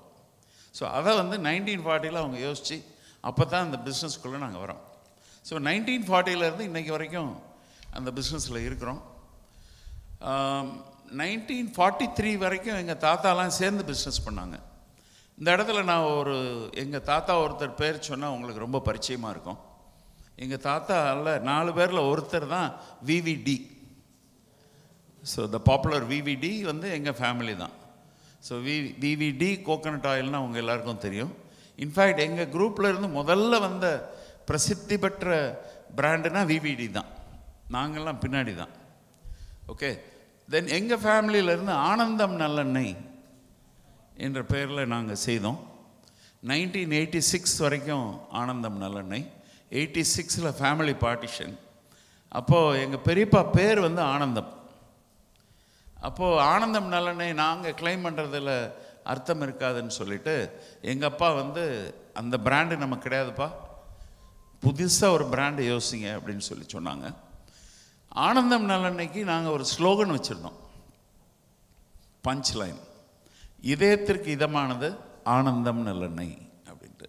அந்த இதயத்திற்கு இதமானதுங்கிற வார்த்தையிலேருந்து இதயத்தை நாங்கள் எடுத்து இதயம்னு ஒரு பிராண்டு நாங்கள் வச்சோம். இன்ஃபேக்ட் முதல்ல சக்திங்கிற பிராண்டு தான் வச்சோம். அப்போது சக்தி மசாலா அப்போ கிடையாதுங்க, நாங்கள் சக்தின்னு பிராண்ட் வச்சோம் 86. எங்களுடைய சேல்ஸ் மேனேஜர் ஒருத்தர் வந்து ஈரோட்டிலேருந்து ஃபோன் பண்ணுறாரு, இந்த மாதிரி சக்தி நல்லெண்ணெய் இங்கே இருக்குது அப்படின்னாரு. லேபிள்லாம் அடிச்சிட்டோம். வாணி ஜெயராமை வச்சு ஜிங்கிள்லாம் தயாராகிடுச்சு, சக்தி சக்தின்ட்டு. வேறு வழி இல்லாமல் எல்லாத்தையும் தூக்கி போட வேண்டியதாகி போச்சு. நாங்கள் 1 டிசம்பர் 1986 தான் இதயத்தோட பர்த்டே. சரியாக ஒரு வாரத்துக்கு முன்னாடி இதயம்ங்கிற பிராண்ட் நேமை நாங்கள் முடிவு பண்ணி எங்கள் சாய்ஸ் லிஸ்ட்டில் இதயம் 2வது இருந்தது. ஃபஸ்ட்டு சக்தி, 2வது இதயம். ஸோ இதயம் பேரை வச்சு நல்லெண்ணெய் நாங்கள் லான்ச் பண்ணோம் 1986. அப்போது 87 87 14 ஜனவரி. 14 ஜனவரினா என்ன? தைப்பொங்கல். 14 ஜனவரி 1987 வரைக்கும் நம்ம டெலிவிஷனில் சிங்களம் ப்ரோக்ராம் பார்த்தோம், ஹிந்தி ப்ரோக்ராம் பார்த்தோம், தமிழ் ப்ரோக்ராம் பார்க்கல. ஏன்னா தமிழ் டிவி கிடையாது. இப்போது சென்னையில் மட்டும் தமிழ் டிவி உண்டு, தமிழ்நாட்டில் தமிழ் டிவி கிடையாது. எங்கள் ஊரில் எல்லாம் தமிழ் டிவியே கிடையாது. ஆனால் 14 ஜனவரி 1987 கொடைக்கானல் டிரான்ஸ்மிட்டர்ஸ் மூலமாக தமிழ்நாடு முழுக்க தமிழ் டெலிவிஷன் ஆரம்பம். என்று தமிழ் டெலிவிஷன் ஆரம்பித்ததோ அன்றைக்கு இதயம் நல்ல விளம்பரம் ஆரம்பித்தது. இந்த டைமிங் வந்து எங்களோடது இல்லை, அது இறைவனுடைய ஏற்பாடு. இன்னொரு விஷயம், அப்போ நாங்கள் விளம்பரம் ஒன்று பண்ணி அன்னைக்கு வருது எங்கள் விளம்பரம். நல்லெண்ணெய் நடிகை இதயம் சித்ரா. இங்கே இருக்கக்கூடியவங்களில் ஒரு சிலருக்கு தெரியும், தெரிஞ்சவங்களாம் கொஞ்சம் வயசானவங்கன்னு அர்த்தம், தெரியாதவங்களாம் இளைஞர்கள்னு அர்த்தம். உங்களுக்கு தெரியுதா? அப்போ வயசானவர் தான் நீங்களாம். உங்களை சமைச்சு போடுங்க துவைச்சி போடுங்க நான் சொன்னேன், போய் இதயம் நல்லெண்ணெய் வாங்கிட்டு வாங்கன்னு தானே சொன்னேன் அப்படின்னு மனைவி சொல்லுவாங்க. கணவர் வந்து சொன்னால் போய் வாங்கிட்டு வரலாம்ல, இவர் கேள்வி கேட்குறாரு, அதில் அப்படி என்ன விசேஷம் அப்படின்னு கேட்பார். உடனே அவங்க சொல்லுவாங்க, காரம் இல்லை, கசப்பு இல்லை, கொலஸ்ட்ரால் இல்லை. திடீர்னு உங்களுக்கு யோசனை வரும், இந்த ஆள் எது கேள்வி கேட்டுட்டு இருக்காரு, சொன்னால் வாங்கிட்டு வர வேண்டியதானே. உடனே சொல்கிறாங்க, இதெல்லாம் பொம்பளைங்க சமாச்சாரம், போய் வாங்கிட்டு வாங்கன்னா வாங்கிட்டு வாங்கலேன் அப்படின்னு சொல்லி முடிக்கிறாங்க. My dear friends, this advertisement became a super hit. Super hit. Super hit ஆனதுக்கு நிறைய காரணம் உண்டு. ஒன்று, எதிர்ப்பு வந்தது. எதிர்ப்பானது ஹிட் ஆனதுக்கு இன்னொரு காரணம் என்ன எதிர்ப்பு வந்ததுன்னா, பெண்கள் வந்து ஆண்களை மதிக்கலை, வாங்கிட்டு வாங்கன்னா வாங்கிட்டு வாங்கலேன்னு அதட்டுறாங்க. இது நியாயம் இல்லைன்னு சொல்லி ஆண்கள் வருத்தப்பட்டாங்க, பெண்கள் வருத்தப்பட்டாங்க. என்ன வருத்தப்பட்டாங்கன்னா, சமைச்சு போடுறது துவைச்சு போடுறதெல்லாம் எங்கள் வேலையா, அதென்ன பொம்பளைங்க சமாச்சாரம் அப்படின்னு சொல்லி பெண்கள் எதிர்த்தாங்க. நெட் ரிசல்ட் சரக்கு வித்தது. மதுராந்தகத்திலேருந்து ஒரு சாமியார் தூர்தர்ஷன் வரைக்கும் நடந்தே போய் டெலிவிஷன் பெட்டியை போய் உடைப்பேன், இந்த விளம்பரத்தை நிறுத்தணும் அப்படின்னார். நிறுத்துவாங்களா தூர்தர்ஷன்? தூர்தர்ஷன் நிறுத்த மாட்டாங்க. தூர்தர்ஷன் இதெல்லாம் ரெக்கார்ட் ஆகிட்டு இருக்கா, அதனால் சில விஷயங்களை சொல்ல முடியாது. தூர்தர்ஷனுக்கு போனோம் பார்த்தோம். ஸோ தூர்தர்ஷன் நிறுத்துறதா அந்த விளம்பரத்தை தூர்தர்ஷன் பிற கண்டினியூ பண்ணாங்க. ஓகே, ஸோ அது ஒரு கதை. விளம்பரம் ஒரு பக்கம் இருக்கு. இந்த இடத்துல முக்கியமான விஷயத்தை சொல்ல, எங்கள் விளம்பரம் வந்து மிகப்பெரிய வெற்றி. அதற்கு காரணம் வந்து தமிழில் சிந்திச்சு தமிழில் எழுதப்பட்ட விளம்பரம். இல்லைன்னா நம்ம விளம்பரங்கள் நிறையாவே பாம்பேயில் ஹிந்தியில் தான் தயாரிப்பாங்க, தமிழில் டப் பண்ணுவாங்க. ஸோ அந்த வித்தியாசம் உண்டு ஒன்று. ரெண்டாவது, பாக்யராஜ் வந்து ரொம்ப பாப்புலராக இருந்த ஒரு காலம். அப்போ அதில் ஒரு பாக்யராஜ் டச் இருந்தது. சமைச்சு போடுங்க துவைச்சி போடுங்க, வாங்கிட்டு வாங்கன்னா வாங்கிட்டு வாங்கலாம், இதிலெல்லாம் அவர் டச் இருந்தது. அது ஒரு காரணம். இப்படி நிறைய காரணம் சொன்னாலும் ரொம்ப முக்கியமான காரணமாக நான் சொல்கிறது, யார் கையிலையும் ரிமோட் இல்லாமல் இருந்தது. அதுதான் முக்கியமான காரணம். இன்றைக்கி ரிமோட் வந்ததுலேருந்து நாங்கள் டெலிவிஷனை விட்டாச்சு. அது வரைக்கும் நாங்கள் டெலிவிஷனில் ரொம்ப முக்கியமாக இருந்தோம். ஸோ இது ஒரு பின்னணி. இந்த கேள்விக்கு ரொம்ப நேரமாக பதில் சொல்லிட்டு இருக்குன்னு நினைக்கிறேன். அடுத்த கேள்விக்கு போகலாம். தேங்க்யூ.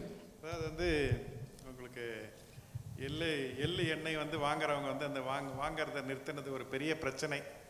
அந்த பிரச்சனையை வந்து நம்ம பிரச்சனையாக பார்க்காம ஒரு ஆப்பர்ச்சுனிட்டியாக பார்க்கறது தான் ஆண்டர்பிரினர்ஷிப்.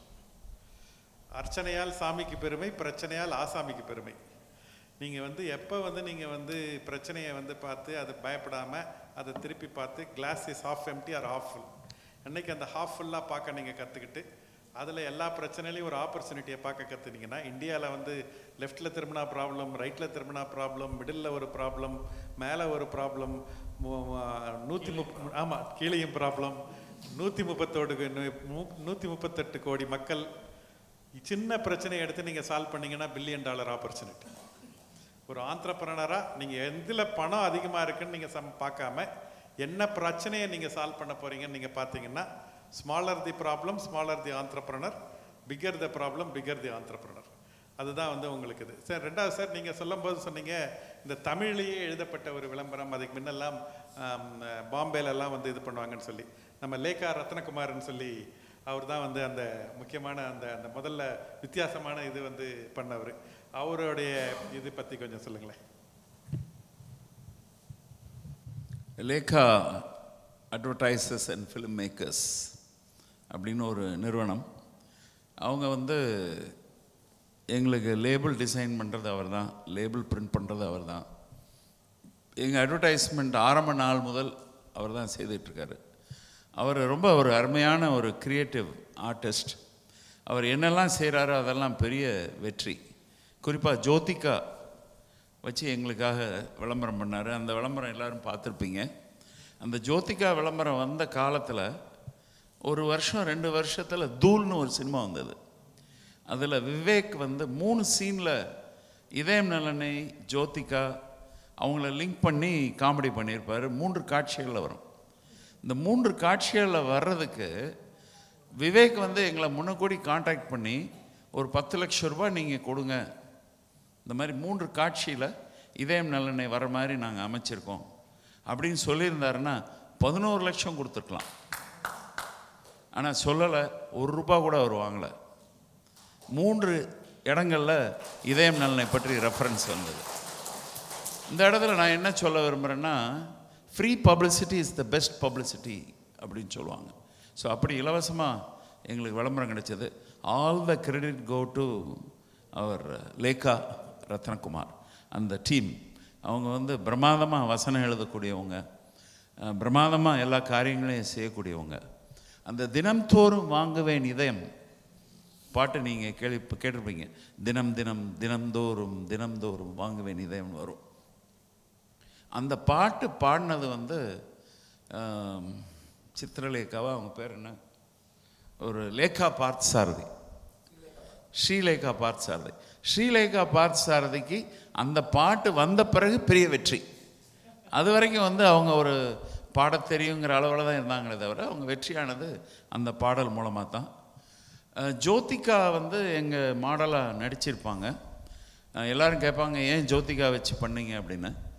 நானும் ஹட்சன் ஃபுட்ஸ் சந்திரமோகன் அவர்களும் கிட்டத்தட்ட 50 ஆண்டு நண்பர்கள், 73லேருந்து நண்பர்கள். அப்போது அவங்க கம்பெனிக்கு சிம்ரனை வச்சு பண்ணாங்க, அதனால் நாங்கள் சிம்ரனை வச்சு பண்ணல. அப்போது இன்னொரு சாய்ஸ் மார்க்கெட்டில் இருந்தது, ஜோதிகாவும் ஸ்னேகாவும் இருந்தாங்க. அப்போது so we said Jyothika will be a good சாய்ஸ்ன்னு சொல்லி ஜோதிகாவை பயன்படுத்தினோம். பிலீவ் மீ, ஜோதிகா மாதிரி ஒரு அற்புதமான நடிகை கிடையவே கிடையாது. அதாவது டைரக்டர் வந்து ஸ்டார்ட் சொல்லிடுவார், டைரக்டரால் கட் பண்ணவே முடியாது. அந்த பிரமாதமாக நடிச்சுக்கிட்டே இருப்பாங்க. மற்ற ஆர்டிஸ்ட் எல்லாம் நடித்து முடிச்சுட்டு போதுமானு கேட்பாங்க. But Jyothika continues. அந்த மாதிரி ஒரு பெர்ஃபார்மர் பார்க்கவே முடியாது. அருமையாக எங்களுக்கு நடித்து கொடுத்தாங்க. இன்றைக்கு வரைக்கும் அவங்க ஃபோட்டோகிராஃப் வந்து எங்கள் லேபிளில் நாங்கள் பயன்படுத்திக்கிட்டு இருக்கிறோம். அமெரிக்காவில் வந்து எங்கள் பிராண்டுக்கு அடையாளமே ஜோதிகா படம் பார்த்து வாங்குங்கள். என்ன அர்த்தம்? ஜோதிகா படம் இல்லைன்னா டூப்ளிகேட்டுன்னு அர்த்தம். அங்கே இன்னொரு இதயம் நலனே ஒன்று இருக்குது, ஜோதிகா படம் இல்லாமல். அதனால் மக்களுக்கு இப்படி சொல்லிட்டு தர்றோம். இந்த மாதிரி ஒரு கஷ்டமான ஒரு காலம். அங்கே ஒரு காந்தின்னு ஒருத்தர் இருக்கிறார். நிறைய இடங்களில் காந்தி நல்ல காந்திகளாக இருந்தாங்க, இப்போ வேறு மாதிரி இருக்குது. அந்த காந்தி இதே ட்ரேட்மார்க்கை ரெஜிஸ்டர் பண்ணிட்டாருங்க அமெரிக்காவில். ரெஜிஸ்டர் பண்ணிட்டு அவர் இதே நல்லா எடுத்துட்ருக்கார். இப்போது கோர்ட்டில் கேஸ் நடந்துகிட்ருக்கு. நம்ம ஊரில் கூட கோர்ட்டில் 20 வருஷத்தில் முடிவு வந்துடும். அங்கே 40 வருஷம் ஆகும் போல் எங்கள் அமெரிக்காவில். ஸோ அது ஒரு பக்கம் போயிட்டுருக்கு. ஸோ எங்களுக்கு அடையாளமே இன்றைக்கி யூஎஸில் எங்கள் அடையாளமே ஜோதிகா படம் பார்த்து வாங்குங்கள் அப்படின்னு தான் போயிட்டுருக்கு. So Lekha is a great team of people. லேகாட்ட ஒரு நல்ல பழக்கம்னு சொல்கிறதா கெட்ட பழக்கம்னு சொல்கிறதான்னு தெரில. அவங்களுக்கு இதயம் தவிர வேறு கிளையண்ட்டே கிடையாது, இன்றைக்கு வரைக்கும் கிடையாது, இனிமேலும் கிடையாதுன்னு டிக்ளேர் பண்ணிட்டாங்க. இது நல்லதா கெட்டதா சீக்கிய தான் சொல்லலாம். தேங்க்யூ. கமலஹாசன் மாதிரி தெரியலப்பா அப்படின்னு சொல்லிட்டு. ஸோ அவர் அதாவது வந்து நல்லதா கெட்டதான்றது இது வெரி இண்டிவிஜுவல் டெஃபினேஷன். அவருக்கு வந்து நல்லதாக இருந்திருக்கு, உங்களுக்கு மட்டுமே மார்க்கெட்டிங் டீமாக இருந்ததுனால அவரும் நல்லா வளர்ந்து ஒரு உச்சத்தை தொட்டிருக்கிறாரு, நீங்களும் ஒரு உச்சத்தை தொட்டிருக்கிறீங்க. அவர் அதுக்கு மேலே வந்து அவர் வந்து தேவையில்லை அவருடைய டீமுக்கும் அப்படின்றது நினைக்கிறது வந்து ஒரு நல்ல ஒரு முதிர்ச்சியான டிசிஷனாக தான் நான் பார்க்குறேன். நான் அதை ஒன்றும் இதாக பார்க்கல. ரெண்டாவது வந்து உங்களுக்கு வந்து சார், நீங்கள் வந்து விருதுநகர், நீங்கள் காமராஜர் அப்படின்னு ஒரு தமிழ்நாடுக்கு வந்து இன்றைக்கி வந்து ஒரு படித்த ஒரு மாநிலமாக ஆயிருக்கு. நிறைய விஷயத்தில் அந்த ஜிஆரில் வந்து கிட்டத்தட்ட நேஷ்னல் ஆவரேஜை விட டபுளில் இருக்குது அப்படின்லாம் வந்து ரொம்ப பெரிய இது இருந்தாலும் இன்னைக்கு வந்து உங்களுக்கு அந்த கல்வின்ற அந்த விதையை விதைச்சவர் வந்து காமராஜர் தமிழ்நாட்டில். ஒரு காலத்தில் அவருடைய சீஃப் மினிஸ்டராக இருக்கும்போது கிட்டத்தட்ட 26,000 பிரைமரி ஸ்கூல் ஓப்பன் பண்ணார். அது மட்டும் ஓப்பன் பண்ணதோடு நிறுத்தாமல் வந்து பசங்க மாடு மேய்ச்சிட்ருக்கிறாங்க, ஸ்கூல் மட்டும் ஆரம்பித்தா வரமாட்டுறாங்கன்றதை புரிஞ்சுக்கிட்டு அவர் ஓட்டுக்காக வந்து மதிய உணவு நடத்தலை, கொடுக்கல. பசங்க உண்மையாலுமே சாப்பிடணும் அப்படின்னு சொல்கிறதுக்காக மதிய உணவு இதை வந்து இன்ட்ரடியூஸ் பண்ண ஒரு உண்மையான ஒரு பெரிய லீடர். என்னுடைய நண்பர் டாக்டர் வேலுமணி தைரோகேர் அவர் வந்து ரொம்ப அழகாக சொல்லுவார், I went to school with one hand slate and another hand plate அப்படின்னு சொல்லுவார். அந்த மாதிரி வந்து படித்த தமிழ் சமுதாயம் இன்றைக்கி வந்து இந்த அளவுக்கு வந்து வளர்ந்துருக்குன்னா அது வந்து காமராஜோடைய கான்ட்ரிபியூஷன் வந்து ஃபினாமினல். அந்த கல்வி அப்படின்ற வந்து அந்த விதையை விதைச்சது ரொம்ப மிகப்பெரிய ஒரு இது. அவரை பற்றி உங்களுடைய ஊர் தான் அவருடைய உங்களுடைய நினைவுகள் அவரை பார்த்துருக்கீங்களா? அவருடைய காமராஜ் நான் பார்த்துருக்குறேன். காமராஜ் எங்கள் பள்ளிக்கூடத்துக்கு அடுத்து வந்து ட்ராவலர்ஸ் பங்களா, முசாஃபரி பங்களான்னு அந்த காலத்தில் சொல்லுவாங்க. முசாஃபர்னா ஹிந்தி வார்த்தை, ட்ராவலர்ஸ் பங்களா இருந்தது. அங்கே காமராஜர் வந்திருக்காருன்னு சொன்னாங்க. அப்போ நான் 7th ஸ்டாண்டர்ட் படிச்சுக்கிட்டு இருக்கேன். அப்போ 1965. அப்போது ஏன் நாம் காமராஜரை பார்க்கலாமே அப்படின்னு சொல்லி நாங்கள் போனோம். ஒரு பிரம்மாண்டமான உயரம், ரொம்ப ஒரு கம்பீரமான ஒரு தோற்றம், அது அப்படி மனசில் நிற்கிறது.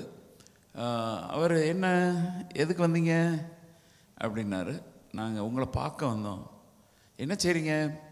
பக்கத்தில் பள்ளிக்கூடத்தில் படிச்சுருக்கோம். ஓடுங்க பள்ளிக்கூடத்துக்கு நேரம் ஆச்சு அப்படின்னு விரட்டினார். அவ்வளோதான் அவரை சந்தித்தது, பேசினது. அது அப்படி ஞாபகத்தில் இருக்குது. 1. 2, காமராஜரை வந்து நம்ம ரொம்ப எளிமையானவர் அப்படின்னு நீங்கள் எல்லோரும் அவரை ரசிச்சிருப்பீங்க. அது வந்து காந்திகிட்ட இருந்து கூட அவர் படிச்சிருக்கலாம். ஏன்னா இவருக்கு காலா காந்தின்னு கூட ஒரு பேர் உண்டு, கருப்பு காந்தின்ட்டு. ஆனால் அதெல்லாம் விட எங்கள் ஊர்லேயுமே அந்த சிக்கனம், எளிமை உண்டு, எங்கள் ஊர்லேயும் உண்டு. ஸோ எங்கள் ஊருமே அவருக்கு அந்த பாடத்தை சொல்லி கொடுத்தது அப்படின்னு நான் சொல்லுவேன். எங்கள் ஊர்லேருந்து அவர் படித்தார். நீங்கள் என்னடா இது காமராஜரை வந்து ஊரில் படித்தாருன்னு நீங்கள் நினைக்கலாம், பட் உண்மை தான். எங்கள் ஊரில் அந்த பண்பாடு இருந்தது. அதே மாதிரி காமராஜர் வந்து இந்த மாதிரி இலவச கல்வி கொடுக்கணும்னு ஆசைப்பட்டதுக்கு காரணம் எங்கள் ஊரில் இலவச கல்வி நடந்துக்கிட்டு இருந்தது. அதை பார்த்து அந்த சிஸ்டத்தை தான் அவர் தமிழ்நாடு முழுக்க எடுத்துகிட்டு போனார் என்று சொன்னால் மிகையாகாது. இன்னொரு விஷயம் நான் சொன்னால் ஆச்சரியப்படுவீங்க. ராஜகோபாலாச்சாரி எங்கள் ஊருக்கு வந்தார். வந்து எங்கள் ஊரில் இருக்கக்கூடிய பில்டிங்ஸ் எல்லாம் பார்த்தார். School buildings, college buildings. தனியார்னா சமுதாயத்தில் சேர்ந்து, சமுதாயமாக சேர்ந்து நிறைய கட்டிடங்கள், நிறைய பள்ளிக்கூடங்கள். கல்லூரி இந்தியா சுதந்திரம் அடைவதற்கு முன்னாடி, ஒரு வாரத்துக்கு முன்னாடி விருதுநகரில் கல்லூரி திறந்தாச்சு. ஸோ அந்தளவுக்கு சின்ன ஊர், 20,000 பேர் கிடையாது அப்போ. ஸோ அந்த சிந்தனை ஊரில் எல்லாரும் கூடி சேர்ந்து. நீங்கள் யோசிக்கலாம், இலவச கல்வி எப்படி கொடுத்தாங்க, வாத்தியாருக்கு எப்படி சம்பளம் கொடுத்துருப்பாங்க அப்படின்னு நீங்கள் யோசிக்கலாம். வாத்தியாருக்கு எப்படி சம்பளம் கொடுத்தாங்க நான் சொல்கிறேன். தினந்தோறும் நம்ம வீட்டில் சமைக்கும்போது ஒரு கைப்பிடி அரிசி எடுத்து ஒரு குடத்தில் போட்டு வச்சிடணும். அந்த கைப்பிடி அரிசியை கலெக்ட் பண்ணுறதுக்கு வாரம் ஒருக்க ஆள் வருவாங்க. அந்த கைப்பிடி அரிசியை கொடுக்கணும். அந்த அரிசி தான் வாத்தியாருக்கு சம்பளம். இதுதான் எங்கள் விருதுநகரில் இந்த சிஸ்டம். இதெல்லாம் பார்த்து தான் காமராஜர் வந்து தமிழ்நாடு அளவில் எடுத்துகிட்டு போனார் என்று சொன்னால் மிக அது 1. அடுத்து இது காமராஜ் பின்னணி. ராஜகோபாலாச்சாரி எங்கள் ஊருக்கு வந்தார். எங்கள் ஊருக்கு வந்து இந்த கட்டடங்களை எல்லாம் பார்த்து ஆச்சரியப்பட்டு எப்படி நடக்கிறது அப்படின்னு கேட்கும்போது எங்கள் ஊரில் அவருக்கு சொல்லித்தராங்க. ஒரு மூடை பருப்பு விற்றா 1 பைசா, ஒரு டின்னு எண்ணெய் விற்றா 2 பைசா. இதற்கு பேர் மகமைன்னு பேர். இதுக்கு மகமைன்னு பேர். இந்த மாதிரி மகமை அங்கே விருதுநகரில் இருக்கக்கூடிய எல்லா வியாபாரிகளும் மகமை செலுத்துவாங்க. அந்த மகமை பூல் பண்ணி அந்த மகமை பணத்திலேருந்து தான் இந்த கல்வி நிறுவனங்கள்லாம் நடக்கிறது அப்படின்னு சொல்லி யார்கிட்ட சொல்லி கொடுத்தாங்க? ராஜகோபாலாச்சாரிகிட்ட. வந்ததே வேட்டு. அதுக்கு பிறகு தான் சேல்ஸ் டேக்ஸே வந்தது. நீங்கள் சேல்ஸ் டேக்ஸ் வந்து நம்ம தமிழ்நாட்டுக்கு வந்ததற்கு காரணம் வந்து ராஜகோபாலாச்சாரி. அதற்கு நாங்கள் ஒரு விதத்தில் காரணம்னு ரொம்ப வருத்தத்தோடு இந்த நேரத்தில் நான் தெரிவிச்சுக்கிறேன். ஓகே, ஸோ இதான் உங்களுடைய கேள்விக்கு பதில். காமராஜரை பற்றி கேட்டீங்க, நான் ராஜாஜியை சேர்த்து நான் சொல்லிட்டேன். Thank you sir. உங்களுடைய குடும்பம், நான் உங்களை வந்து ரொம்ப வியந்து அண்ணாந்து பார்க்கறது, நீங்கள் வந்து உங்களுடைய உங்களுடைய அடுத்த ஜென்ரேஷன், நீங்கள் அவங்களெல்லாம் வந்து நீங்கள் வந்து ரொம்ப ஒரு பெண்கள், உங்கள் வீட்டு உங்கள் மருமகள் எல்லாருமே வந்து ஒரு ஒரு ரொம்ப அழகான ஒரு சக்ஸஸ்ஃபுல் ஃபேமிலி, எல்லாரையும் நீங்கள் கூட்டு அணைச்சி அவங்கள எல்லாரும் நீங்கள் வழிநடத்துறது ரொம்ப ஒரு இதுவாக இருக்கும். அது நீங்கள் ஒரு பெரிய பிஸ்னஸ்மேன், நீங்கள் பணம் நிறையா சம்பாதிக்கலாம். இந்த ஒரு கேரக்டர் வந்து ரொம்ப முக்கியமானது அப்படின்னு சொல்லி நான் நினைக்கிறேன். உங்களுடைய குடும்பத்தை பற்றி நீங்கள் சொல்ல முடியுமா?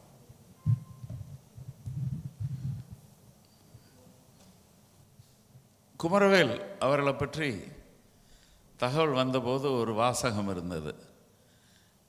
குடும்பத் தலைவி இல்லாத வீடா, அதுக்கு பேர் என்ன, எ ஹவுஸ் வித்தவுட் ஹவுஸ் ஒய்ஃப். அது தமிழில் எப்படி சொல்கிறது? சரி, அப்படி இருக்கட்டும். எ ஹவுஸ் வித்தவுட் ஹவுஸ் ஒய்ஃப். இந்த சிந்தனை எனக்கு ரொம்பவே பிடிச்சிருந்தது. அதாவது பெண்கள் வந்து ஹவுஸ் ஒய்ஃபாக மட்டும் இருக்கிறதுக்காக அப்படி தானே அவர்கள் உருவாக்கப்படலை. பெண்களால் நிறைய சாதிக்க முடியும். ஸோ பெண்கள் வந்து ஹவுஸ் ஒய்ஃபாக இருக்கட்டும், ஆனால் வெளியே வந்து அவங்களும் இந்த கிராஸ் நேஷ்னல் ப்ராடக்ட் அதிகரிக்கிறதுல அவங்களும் துணைக்கு வரணும் அப்படிங்கிற சிந்தனை தான் அவர் சொன்னார். அது எங்கள் வீட்டில் நடந்துகிட்ருக்கு. என்னுடைய மனைவி வந்து தோழி அப்படிங்கிற பேரில் ஒரு பொட்டிக் நடத்துகிறாங்க. ப்ளவுஸ் எல்லாம் தைச்சி கொடுப்பாங்க. ரொம்ப ஆச்சரியப்படுவீங்க, சியாட்டில் இருந்தெல்லாம் கஸ்டமர்ஸ் வருவாங்க. அவங்க சியாட்டில் ஃப்ரம் USA, உலக நாடுகளில் இருந்தெல்லாம் அவங்களுக்கு கஸ்டமர்ஸ் உண்டு. இங்கேருந்து ப்ளவுஸ் தயாரித்து கொரியரில் அனுப்பிச்சிட்ருக்குறாங்க. ஸோ பிஸ்னஸில் இருக்கிறாங்க என்னோட மனைவி வந்து இந்த அளவுக்கு ஒரு சோஷியல் ரெஸ்பான்சிபிலிட்டி வெளியே வரணும் அப்படிங்கிறதுக்கு ஒரு முக்கியமான காரணம் என் மருமகளுக்கும் ரொம்ப ஆசை வந்து வெறும் குடும்பத் தலைவியாக மட்டும் இருந்தால் போதாது, சமுதாயத்தில் நம்ம ஒரு பங்காற்றணும் அப்படின்னு சொல்லி ஒரு அருமையான விஷயம் பண்ணிகிட்ருக்குறாங்க. அது என்னென்னா, விருதுநகரில் we have something called a garbage bank, குப்பை வங்கி. ஒரு 700 வீடுகள் அவங்க வீட்டில் குப்பை சேர்ந்துருச்சுன்னா எங்களுக்கு தான் ஃபோன் பண்ணுவாங்க. நாங்கள் போய் அந்த குப்பையை எடுத்துகிட்ருக்கோம். அதாவது மக்கும் குப்பையை அவரவர் டிஸ்போஸ் பண்ணோம், மக்காத குப்பையை பூரா நாங்கள் எடுத்துக்கிறோம். 700 வீடுகளில் நாங்கள் குப்பை எடுத்துக்கிட்டு இருக்கிறோம். இது தவிர 2-3 ஸ்கூல்ஸில், ஈவன் விருதுநகர் ஜென்ரல் ஹாஸ்பிட்டலில் கூட மக்காத குப்பைகளை நாங்கள் எடுத்துகிட்ருக்குறோம். நாங்கள் எடுத்து அதை 40-45 வகையாக அந்த குப்பையை பிரித்து அப்ராப்ரியேட் ரீசைக்கிளரை கண்டுபிடிச்சி நாங்கள் விற்றுட்ருக்குறோம். இந்த குப்பையை எங்கிட்ட கொடுக்குற அந்த 770 பேர் எங்கிட்ட ஏன் குப்பை தராங்க? ஏன்னா குப்பைக்கு நாங்கள் பணம் தரோம். ஸோ அதனால தான் அதுக்கு பேர் கார்பேஜ் பேங்க். ஸோ இந்த குப்பை வங்கியை நடத்துகிறது என்னுடைய மனைவியும் என்னுடைய மருமகளும் ரொம்ப சிறப்பாக நடத்துகிறாங்க. இப்போ 700 பேர் இருக்கிறாங்க, 700 வீடுகள் எங்ககிட்ட குப்பை தராங்க. வருங்காலத்தில் 7000 வீடுகள் குப்பை தரக்கூடிய காலம் வெகு தூரத்தில் இல்லை என்பதை இந்த நேரத்தில் சொல்லிக்கிறேன். ப்ளஸ் அவங்க 5 வருஷமாக எங்கள் வீட்டில் இருந்து ஒரு துளி குப்பை கூட முனிசிபாலிட்டிக்கு போகலங்க. 5 வருஷமாக என்ன செய்கிறாங்கன்னா, மக்கும் குப்பையை தோட்டத்தில் போட்டு போச்சிட்றாங்க. அது செமிப்போகுது பூமியோட பூமியாக. மக்காத குப்பையை பிரித்து அப்ராப்ரியேட் ரீசைக்கிளர்கிட்ட ஒப்படைக்கிறாங்க. இது ரொம்ப காலமாக எங்கள் வீட்டில் நடந்துகிட்ருக்கு. அதை நான் ரொம்ப பெருமையோடு இந்த நேரத்தில் உங்கள்கிட்ட சொல்லிக்க ஆசைப்பட்றேன். தேங்க்யூ. இப்போ வந்து இந்த ப்ரீ இண்டிபெண்டன்ஸ் டேல நான் சார் சொன்ன மாதிரி அந்த ஹவுஸ் ஒய்ஃப் ஃப்ரீ இந்தியா அப்படின்ற தாட் என்னென்னா, உங்களுக்கு வந்து இந்த ப்ரீ இண்டிபெண்டன்ஸ் டேல வந்து இந்தியாவில் வந்து பெண்கள்லாம் வந்து அந்த காலத்தில், நம்ம பாட்டி காலத்தில், எங்கள் பாட்டி காலத்தில், உங்களுடைய பாட்டி காலத்தில் வச்சுக்கோங்களேன், 8 குழந்தைங்க 10 குழந்தைங்கள்லாம் ஒரு வீட்டில் வந்து சர்வசாதாரணமாக வந்து இருக்கும். 2 வீடு சேர்ந்தால் வந்து கிரிக்கெட் மேட்ச் விளையாடிடலாம், அவ்வளவு வந்து குழந்தைகள் இருப்பாங்க. ஆனாலும் அதை தாண்டி வந்து பெண்கள் வந்து வீட்டில் வந்து சமைக்கிற வேலை, வீடை க்ளீனாக வச்சுக்கிற வேலை, வீடு கண்ட்ரோல் அவங்க பண்ணுவாங்க.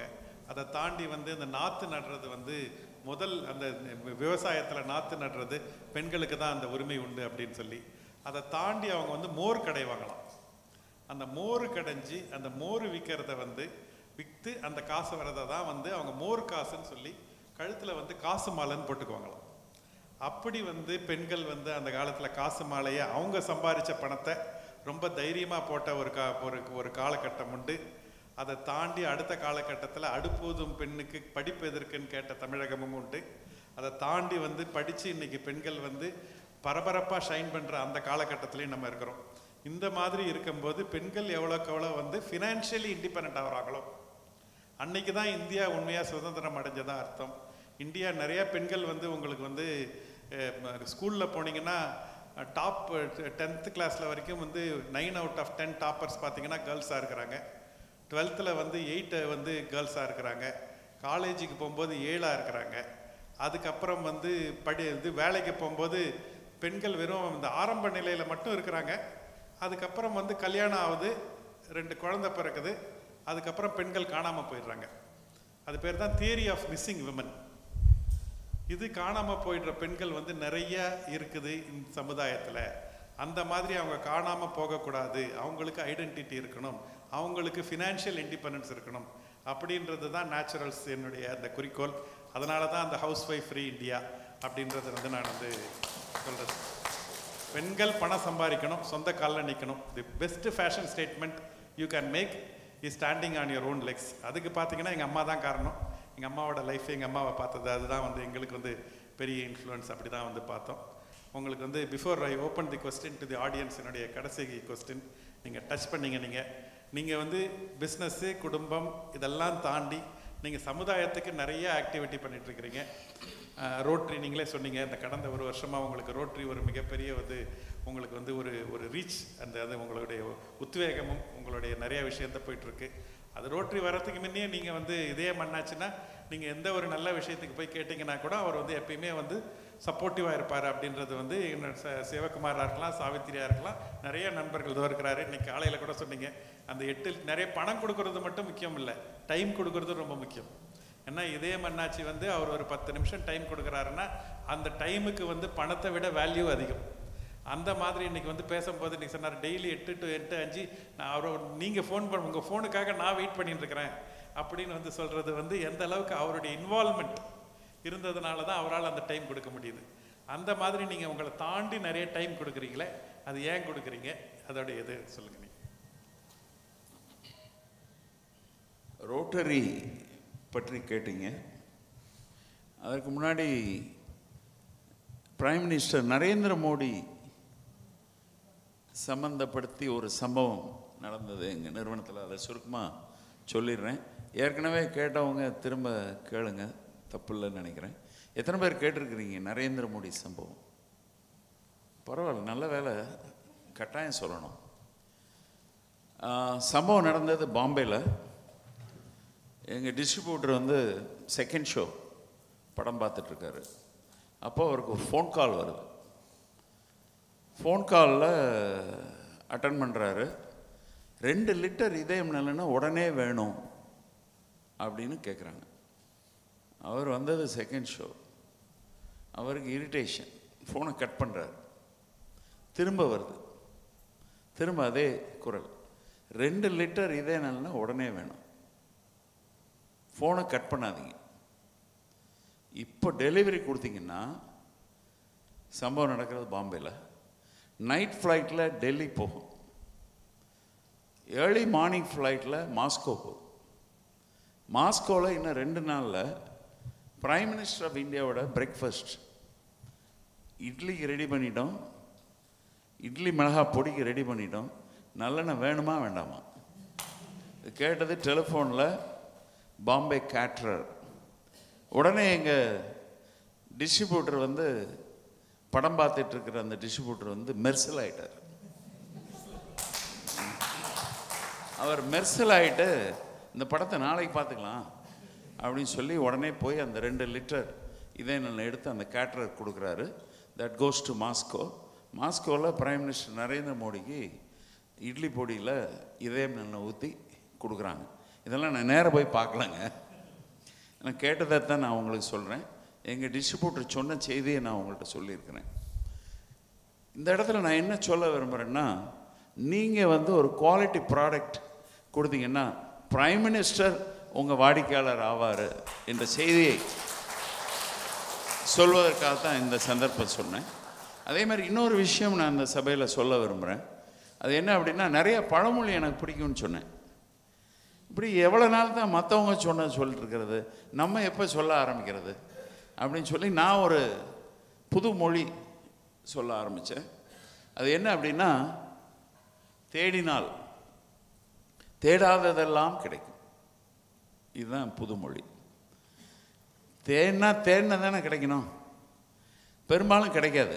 நீங்கள் தேடி பாருங்கள், வீட்டில் ஏதாவது தொலைச்சிட்டு தேடி பாருங்கள், தேடுறது கிடைக்காது, தேடாதது கிடைக்கும் தானே. அதான் அந்த பழமொழி, புதுமொழி. தேடினால் தேடாததெல்லாம் கிடைக்கும். உதாரணம் சட்டுன்னு சொல்லிடலாம். கொலம்பஸ் இந்தியாவிற்கு தரைவழி மார்க்கம் எல்லாருக்கும் தெரியும்.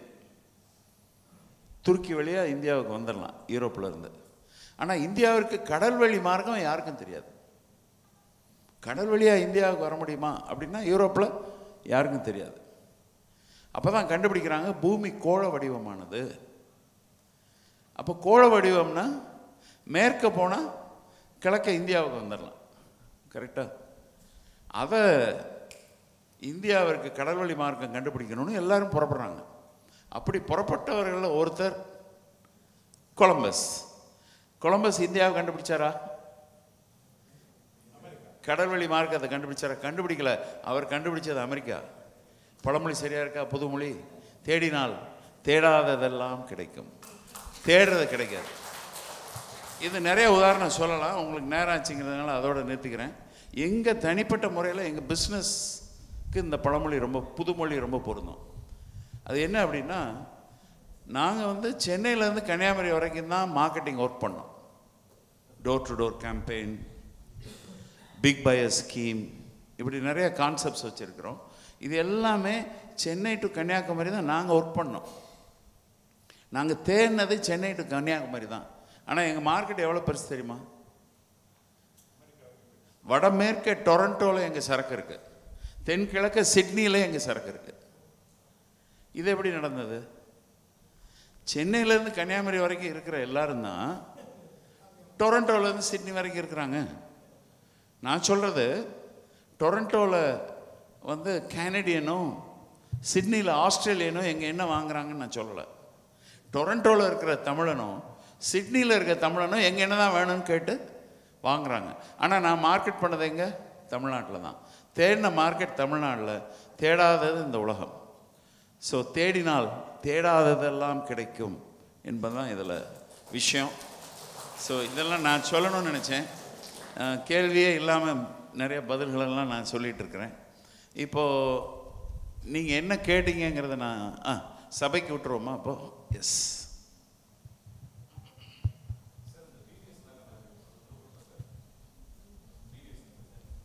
VVS, S.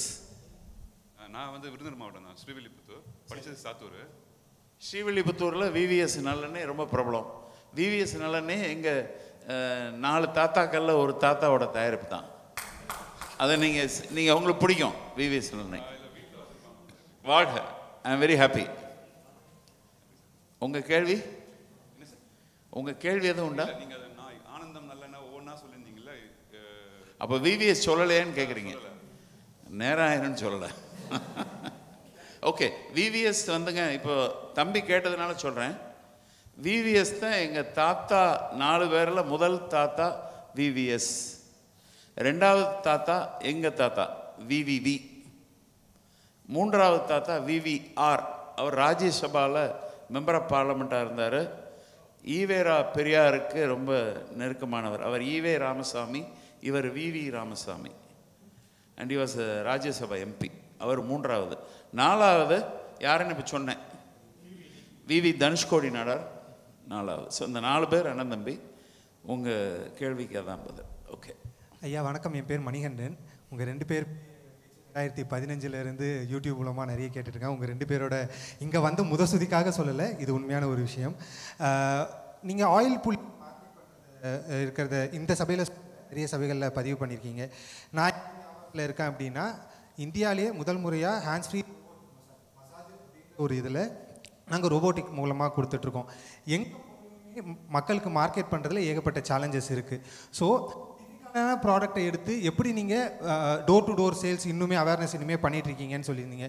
அது தவிர்த்து வேறு என்ன மாதிரி வழிகளில் மக்கள்கிட்ட வந்து இது எக்ஸ்பீரியன்ஷியல் மார்க்கெட்டிங்கை கொண்டு போகலான்றது என்னோட. அதாவது ஆயில் புல்லிங் எந்த அளவுக்கு மக்கள்கிட்ட போயிருக்குன்னு நான் எடுத்துக்கலாமா? ஆயில் புல்லிங் வந்து வெரி டிஃபிகல்ட் மார்க்கெட்டிங். காரணம் என்னென்னா எல்லாரும் ஆயில் புல்லிங்கை மறந்துட்டாங்க. ஆயில் புல்லிங் காலங்காலமாக நடந்துக்கிட்டு இருந்த ஒரு விஷயம். அது டூத் பேஸ்ட் டூத் ப்ரஷ் வந்தவுடனே காண போச்சு. டூத் பேஸ்ட் டூத் ப்ரஷ்ஷுக்கு முன்னாடி நம்ம முன்னோர்கள் வந்து ஒரு தமிழ் பழமொழி இருக்கு இல்லையா, ஆளும் வேலும் பல்லுக்குருதி அப்படின்னு சொல்லி ஆலங்குச்சி வேப்பங்குச்சியை பயன்படுத்தி இருக்கிறாங்க. ஆனால் அதற்கு முன்னாலேயா இல்லை இடைக்காலத்திலையான்னு தெரியல, நல்லெண்ணெய் ஒரு 10 மில்லி நல்லெண்ணெய் வாயில் போட்டு கொப்பளித்து 20 நிமிடங்கள் கொப்பளித்து அதற்கு பிறகு உமிழ்ந்துருக்கிறாங்க. That is equivalent to brushing of teeth. Brushing of டீத்தை விட அது ரொம்ப சிறந்தது.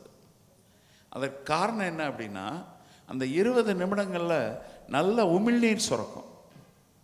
நம்ம உமிழ்நீரில் நிறைய நோய் எதிர்ப்பு சக்தி நிறையா இருக்குது. அந்த உமிழ்நீர் நோய் எதிர்ப்பு சக்தி நம்ம வாயில் இருக்கக்கூடிய சிறு சிறு சிறு சிறு இரத்த குழாய்கள் வழியாக உடம்பெல்லாம் போய் சேருது அந்த எதிர்ப்பு சக்தி. அதனால் ஆயில் புல்லிங் யாரெல்லாம் தினந்தோறும் 20 நிமிடங்கள் பண்ணுறீங்களோ முழங்கால் வலி குணமாகுது, பித்த வெடிப்பு குணமாகுது, ஆஸ்துமா குணமாகுது. கொஞ்சம் நம்ப முடியாது, ஆனால் நடக்கிறது. எப்படி வாக்கிங் போனால் நமக்கு ஏகப்பட்ட பெனிஃபிட்ஸ் கிடைக்கிறது இல்லையா, நிறைய ஆக்சிஜன் கிடைக்கிறது, பிளட் பியூரிஃபிகேஷன் நடக்கிறது. வாக்கிங் போனால் எப்படி பெனிஃபிட் கிடைக்கிறதோ அதே மாதிரி ஆயில் புல்லிங் பண்ணால் பெனிஃபிட் கிடைக்கிறது. 2 விஷயத்தை மட்டும் சொல்லிடுறேன். ஆயில் புல்லிங்கில் ஆங்கில வைத்தியத்தால் குணப்படுத்த முடியாத ஆஸ்துமா ஒத்துக்கிறீங்களா? ஆஸ்துமா இன்னைக்கு வரைக்கும் இங்கிலீஷ்காரன்ட்ட மருந்து கிடையாது, அலோபதியில் மருந்து கிடையாது. இந்த சபையில் யாருக்காவது ஆஸ்துமா இருந்தால் அல்லது உங்கள் உறவினர் யாருக்காவது ஆஸ்துமா இருந்தால் என்னால் குணப்படுத்த முடியும் 3 மாதங்களில். Oil pulling is the method. நீங்களாக என்ன வாங்கி ட்ரை பண்ணி பார்க்க வேண்டாம். உங்கள் பேர் என்கிட்ட கொடுங்க, உங்கள் ஃபோன் நம்பர் கொடுங்க, உங்கள் அட்ரஸுக்கு நான் 3 மந்த்ஸ் அனுப்புகிறேன். 3 மந்த்ஸில் ஆஸ்துமா குணமாகுது. It's a guarantee. நிறைய பேர் குணப்படுத்தியிருக்கோம். அவ்வளவு அருமையான விஷயம் இந்த நல்லெண்ணெய் கொப்பளிப்புங்கிறது ஒன்று. 2வது, திண்டுக்கல்ல ஒரு experience. Door to door campaign போய் ஆயில் புல்லிங்கை பற்றி நாங்கள் வீடு வீடாக போய் சொல்லிகிட்டு இருப்போம். அப்போது திடீர்னு ஒரு அம்மணி வந்து எங்கள் டோர் டு டோர் கேர்ள்ஸ் எல்லாருக்கும் சாக்லேட் கொடுத்தாங்க. உடனே எங்கள் கேர்ள்ஸ் எல்லாம் ஆச்சரியமா, எதுக்குமா எங்களுக்கு சாக்லேட் கொடுக்குறீங்க அப்படின்னு கேட்டாங்க. உடனே அந்த அம்மணி சொன்னாங்க, எனக்கு திருமணமாகி 8 ஆண்டுகள் ஆகிவிட்டன. இந்த நல்லெண்ணெய் கொப்பளிப்பு நீங்கள் 3 மாதத்துக்கு முன்னாடி கொடுத்தீங்க, 3 மாதமாக நல்லெண்ணெய் கொப்பளிச்சிட்டு இருக்கிறேன். மாத சுற்று சரியில்லாமல் இருந்தது, இப்பொழுது 3 மாதங்களாக மாத சுற்று சரியாகிவிட்டது. மாத சுற்றுக்கும் ஆங்கில மருந்து கிடையாதுங்க. டாக்டர்கிட்ட போங்க, மருந்து கொடுப்பாங்க, நடையாக நடப்பீங்க. மாத சுற்றுல பிரச்சனை இருந்தால் ஜெயிக்க முடியாது அலோபதி. இதோட நிற்கல, ஸ்டோரி கண்டினியூ ஆகுது. அடுத்து இன்னொரு 2 மாதம் கழித்து எங்கள் டோர் டு டோர் கேர்ள்ஸ் எல்லாரையும் கூப்பிட்டு வீட்டுக்குள்ளே வச்சு அவங்களுக்கு ஸ்வீட்டு காரம் காஃபி கொடுத்தாங்க. அம்மா அன்னைக்கு சாக்லேட் கொடுத்தீங்க, இன்னைக்கு ஸ்வீட் காரம் காஃபி கொடுக்குறீங்க, என்ன விஷயம்? எனக்கு திருமணமாகி 8 ஆண்டுகள் கழித்து மாத சுற்று சரியாகி இப்பொழுது நான் கர்ப்பமாக இருக்கிறேன், அதற்கு காரணம் ஆயில் புல்லிங் என்று. இதெல்லாம் இந்த பியூட்டி. இங்கே என்ன பியூட்டி அப்படின்னா, எங்கள் door to door campaign is our research and development wing. Door to டோர்னால் என்ன பொதுவாக இஸ் அ மார்க்கெட்டிங் ஸ்ட்ராட்டஜி இல்லையா? எங்கள் இதில் பியூட்டி என்னென்னா, இந்த டோர் டு டோர் கேம்பெயின் மூலமாக எங்கள் கஸ்டமர்ஸ் ஃபீட்பேக் எங்களுக்கு கிடைக்கிறது. எங்கள் கஸ்டமர்ஸ் ஃபீட்பேக்கை நான் உங்களுக்கு எடுத்துகிட்டு வர முடியுது. So thanks to our R&D wing which is our door to door. Okay, thank you.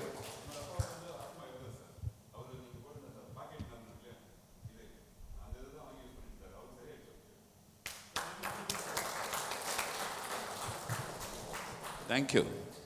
வணக்கம், என்னுடைய பேர் கண்ணன், திண்டிவனத்துலேருந்து வரேன். இப்போது நீங்கள் தொழிலில் ஒரு நல்ல உச்சத்தை அடைஞ்சிட்டோம். அதுக்கப்புறம் இப்போ 69 வயசில் நீங்கள் ஒரு சமுதாய பணியில் ஒரு கல்வி சார்ந்த பணிகள்லாம் செய்யறதுல எங்களுக்கு ஒரு திருப்தி இருக்குது அப்படின்னு சொல்லிட்டு இப்போது சொன்னீங்க. இது வந்து நீங்கள் அடிப்படையிலேருந்தே உங்களுக்கு இந்த மாதிரியான ஒரு சமுதாய பணிகளை செஞ்சு இது இப்போ வாய்ப்பு இருந்ததா, இல்லை இப்போ தான் வந்து நம்ம அந்த தொழில் அந்த சமுதாய பணிகள்லாம் இப்போ செய்யலாம், இல்லை தொழிலில் நல்லா வளர்ந்த பிறகு இந்த பணிகளை செய்யலாம் அப்படின்ற மாதிரி ஒரு எண்ணங்கள் இப்போ தோன்றுச்சா, இல்லை அப்போ அடிப்படையிலே இருந்ததுங்களா ஐயா? அப்படி பண்ணும்போது இது தொழிலுடைய பாதிப்புகள், இல்லை தொழிலுடைய பங்கீடு எப்படி இருந்ததுன்னு தெரிஞ்சுக்கலாம். அதாவதுங்க 1962 அப்போ எனக்கு வயசு 9. அப்போவே எங்கள் குடும்பத்தில் இருந்து ஒரு 40-50 குழந்தைகள் இருக்கக்கூடிய அன்பு இல்லம். நாங்கள் வந்து அனாதை இல்லம்னு சொன்னால் தான் புரியும். ஆனால் நாங்கள் நடைமுறையில் அனாதை இல்லம்ங்கிற வார்த்தை பயன்படுத்துறதில்ல. ஆனால் அப்பா இல்லாத குழந்தைகள் அல்லது அம்மா இல்லாத குழந்தைகளாக இருந்தால் சர்டிஃபிகேட் வாங்கிட்டு எங்கள்கிட்ட வந்தாங்கன்னா அன்பு இல்லத்தில் நாங்கள் சேர்ப்போம். எங்கள் அன்பு இல்லம் வந்து காமராஜ் அவர்களால் திறந்து வைக்கப்பட்டது எங்கள் அன்பு இல்லம். அந்த அன்பு இல்லத்தில் கிட்டத்தட்ட 40 குழந்தைகள் எங்ககிட்ட இருப்பாங்க. பசங்க மட்டும்தான், பொண்ணுங்க கிடையாது. ஏன்னா பசங்க பொண்ணுங்க ஒரே இடத்துல வைக்க வேண்டான்ட்டு பசங்களை மட்டும் நாங்கள் வச்சுருந்தோம். அப்போ எனக்கு என்ன வயசு? 9 வயசு. ஸோ 9 வயசுலேருந்து எங்கள் குடும்பம் வந்து இப்படி ஒரு சேவையில் ஈடுபட்டிருக்கிற போது நமக்கு இயல்பாகவே அந்த எண்ணம் வரத்தானே செய்யும். அது மட்டும் இல்லை, எனக்கு வந்து திருக்குறள் ரொம்ப பிடிக்கும். திருக்குறளில் நிறைய தர்ம சிந்தனைகள் சொல்லப்பட்டிருக்கு. உதாரணத்திற்கு, பயன்மரம் உள்ளூர் பழுத்தற்றால் செல்வம் நயனுடையார் கண்படின். நல்ல எண்ணம் கொண்ட மனிதன், அவர்கிட்ட பணம் இருந்ததுன்னா ஊர் நடுவே பழமரம் பழுத்திருப்பதற்கு சமம் அப்படின்னு வள்ளுவர் சொல்லியிருக்காரு. இப்போ இதெல்லாம் நம்ம படித்து தானே வளர்கிறோம். அப்படிங்கிற போது நம்ம தர்ம சிந்தனை இயல்பாக தானே இருக்கும். அறம் செய்ய விரும்புன்னு தானே படித்தோம். அதை நாம் எப்படி செய்யாமல் இருப்போம்? அதே மாதிரி இந்த தர்ம சிந்தனை வந்து இயல்பாக நமக்கு உண்டு. இன்னொரு திருக்குறள் நான் அந்த இடத்துல சொல்கிறோம். அது எங்கள் அப்பா எனக்கு சொல்லித்தந்த திருக்குறள். நான் படிக்கிற போது எங்கள் சிலபஸில் அது வரல. அந்த திருக்குறள் என்ன அப்படின்னா, தாளாற்றி, யாருக்காவது கண்ணி பண்ண முடியுமா, கம்ப்ளீட் பண்ண முடியுமா? உங்களுக்கு தெரியுமா சார்? தாளாற்றி மேலே வாங்க. ரைட், அவர் கைதட்டலாம். நம்ம சார் உங்கள் பேர் கொடுங்க, நான் உங்களுக்கு ஆயில் புல்லிங் அனுப்பி வைக்கிறேன். சரி, அவர் சொல்ல வந்த திருக்குறளை நான் சொல்கிறேன். தாளாற்றி தந்த பொருளெல்லாம் தக்கார்க்கு வேளாண்மை செய்தல் பொருட்டு. இதற்கு அர்த்தம் என்னன்னா, பாடுபட்டு சேர்த்த பணம் எல்லாமே தகுதியானவருக்கு கொடுப்பதற்காகத்தான் என்று வள்ளுவர் சொல்லியிருக்கிறார். நம்ம வச்சிக்கிறதுக்கே இல்லை சார். சார் எங்களால் 100 இட்லி நம்மளால் பண்ண முடியும். பிரேக்ஃபாஸ்ட்டுக்கு 100 இட்லி சாப்பிட முடியுமா? 3 இட்லி சாப்பிட்லாம். 97 இட்லி மற்றவனுக்கு கொடுத்துட வேண்டியதானே. நாம் எதுக்கு வச்சுக்கணும்? ரைட். ஸோ இந்த தர்மம் வந்து இயல்பாக மனிதனுக்கு இருக்க வேண்டிய ஒரு விஷயம் அப்படின்னு நான் நினைக்கிறேன். தேங்க்யூ.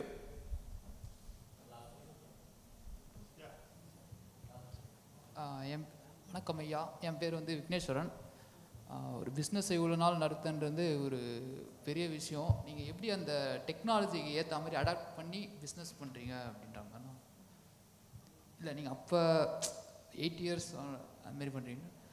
அப்போ இருந்து டெக்னாலஜியை பொறுத்தளவில் நாங்கள் வந்து ஒரு ட்ரெடிஷ்னல் ப்ராடக்ட். அதனால் ரொம்ப டெக்னாலஜி ஓரியன்டாக நாங்கள் இருக்க முடியாது. நான் சொல்கிறது ப்ரொடக்ஷன். பொதுவாக டெக்னாலஜினா we go to the production, engineering side. So அண்ணன் சொல்கிறாங்க marketing also is a technology. அதில் நம்ம மாடர்னாக இருக்கும் தானே அப்படின்னு சொல்கிறாங்க. அது ஒரு பக்கம் இருக்கட்டும். ப்ரொடக்ஷனில் பழைய விஷயம் வந்து செக்கு, பின்னாடி ரோட்ரி, அதற்கு பின்னாடி எக்ஸ்பெல்லர். இப்போ எக்ஸ்பெல்லரை தாண்டி ரிஃபைனிங்னு ஒரு டெக்னாலஜி இருக்குது. அந்த டெக்னாலஜிக்கு நாங்கள் போகல. ஏன்னா அந்த டெக்னாலஜிக்கு போயிட்டா நல்லெண்ணெயில் இருக்கக்கூடிய அந்த டேஸ்ட் ஃப்ளேவர் இருக்காது. இப்போ நல்லெண்ணெய் வந்து நம்ம புளியோதரைக்கு பயன்படுத்துகிறோம், மீன் குழம்புக்கு பயன்படுத்துகிறோம், குழம்பு வகைகளுக்கு பயன்படுத்துகிறோம். ஏன் பயன்படுத்துகிறோம்? அந்த ஸ்பெஷல் டேஸ்ட்.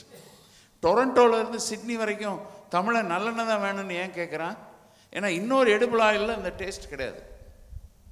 ஓகே, ஸோ அதுதான் அதில் உள்ள ஸ்பெஷாலிட்டி. ரொம்ப மாடர்ன் ஆகிட்டோம்னா அந்த டேஸ்ட் அண்ட் ஃப்ளேவர் போயிடும். அதனால் ஓரளவுக்கு தான் நாங்கள் டெக்னாலஜியில் ஈடுபட்டிருக்கிறோம். மாடர்ன் டெக்னாலஜி ஓரளவுக்கு பயன்படுத்துகிறோம், ப்ரொடக்ஷனில் கிடையாது. ஆனால் எங்கள் ஃபேக்ட்ரிக்கு நீங்கள் வாங்க, எல்லோரும் வாங்க, யாரெல்லாம் வர விரும்புகிறீங்களோ வாங்க. நீங்கள் MMA டீமாக கூட நீங்கள் வரலாம் விரும்புனீங்கன்னா. ஒரு 40 பேர் ஒரு நேரத்தில் வரலாம். நேரடியாக உங்களுக்கு நான் காட்ட விரும்புகிறேன். ரா மெட்டீரியல் கிளீனிங் எங்களை மாதிரி யாரும் பண்ண முடியாது. அந்த அளவுக்கு சுத்தமாக நாங்கள் ரா மெட்டீரியல் வாங்குகிற ரா மெட்டீரியல் நல்ல சரக்காக வாங்குகிறோம். நம்பர் 1, அங்கேயே சுத்தம் வந்துடுது. நம்பர் 2, நாங்கள் வாங்குகிற ரா மெட்டீரியலில் சாவி இருக்கும். சாவினா புரியுதா? எள்ளுனா பொக்கும்பாங்க. பொக்கு இருக்கும், பிஞ்சு எள்ளு இருக்கும், கெட்டுப்போன எள்ளு இருக்கும். இதெல்லாம் நாங்கள் சுத்தம் பண்ணுறதுக்கு மாடர்ன் டெக்னாலஜி யூஸ் பண்ணுறோம். அதுக்கு எங்களுக்கு ஜெர்மனியிலேருந்து மிஷினரி வந்திருக்கு. அந்த மிஷினரி வந்து பிரிக்குது, குப்பை கூளங்களை பிரித்து எள்ளு மட்டுமே நல்லா சிறப்பாக விளைஞ்ச எள்ளு மட்டுமே ப்ரொடக்ஷனுக்கு எடுத்துகிட்டு போகிறோம். இங்கே நாங்கள் டெக்னாலஜி யூஸ் பண்ணுறோம், அதனால் எங்களுக்கு குவாலிட்டி கிடைக்கிறது. சாதாரணமாக இதே நல்லெண்ணெயை நுகர்ந்து பார்த்துட்டு அவ்வளவு மனமாக இல்லையே அப்படின்னு சிலர் கேட்பாங்க. நண்பர்களே, அந்த மனத்துக்கு காரணம் சுத்தப்படுத்தாத எள்ளுலேருந்து வரக்கூடிய மனம். அந்த குப்பை கூளம், அந்த சாவி, அந்த பிஞ்சு எள்ளு அல்லது அந்த கெட்டுப்போன எள்ளு, அதிலேருந்து வர்றதான் அந்த ஸ்மெல். அதை பூரா நாங்கள் நீக்கிட்டோம்னா கொஞ்சம் ஸ்மெல் கொஞ்சம் அடக்கமாக தான் இருக்கும். ஓகேயா? ஸோ இந்த நேரத்தில் இந்த சபையில் இருக்கிற எல்லாரையும் எங்கள் தொழிற்சாலைக்கு நீங்கள் வரணும் அப்படின்னு நான் கேட்டுக்கிறேன். வர்ற எல்லாருக்கும் மதிய உணவு நிறைய நல்லெண்ணெய் ஊற்றி தருவோம். ஜோதிகா எப்படி அந்த 3 இட்லிக்கு 1 லிட்டர் எண்ணெய் ஊற்றுனாங்களோ அந்த மாதிரி வர்ற மக்களுக்கு லஞ்ச் கொடுக்குறோம். ஆச்சரியப்படுவீங்க, லஞ்சில் வந்து இட்லி கொடுக்குறோம். இட்லி கொடுக்குறதோட நோக்கம் என்ன அப்படின்னா, நீங்கள் நாளைக்கே வீட்டில் ட்ரை பண்ணி பாருங்கள். இட்லி சூடாக இல்லைன்னா தப்பு இல்லை, சாம்பார் சூடாக ஊற்றிட்டா இட்லியும் சூடாயிடும். சாம்பார் சூடாக ஊற்றுங்க, 2 ஸ்பூன் நல்லெண்ணெய் ஊற்றுங்க. ஓகேயா? மணி 8:30. நான் வந்து 4 இட்லி இந்த மாதிரி சாப்பிட்டேன். 4 இட்லி, 4 ஸ்பூன் நல்லெண்ணெய், சுட சுட சாம்பார் சாப்பிட்டது 8:30 மணி. 9 மணிக்கு நான் டிஃபன் சாப்பிட்டேனா சாப்பிடலையா, டிஃபன் சாப்பிட்டேனா சாப்பிடல, இப்படி ஆயிடுச்சுங்க. உண்மை. நீங்கள் அதே அனுபவம் உங்களுக்கு கிடைக்கணும் அப்படின்னா நாளைக்கு ட்ரை பண்ணி பாருங்கள். அந்தளவுக்கு நல்லெண்ணெய் வந்து taste and flavour. Thank you very much.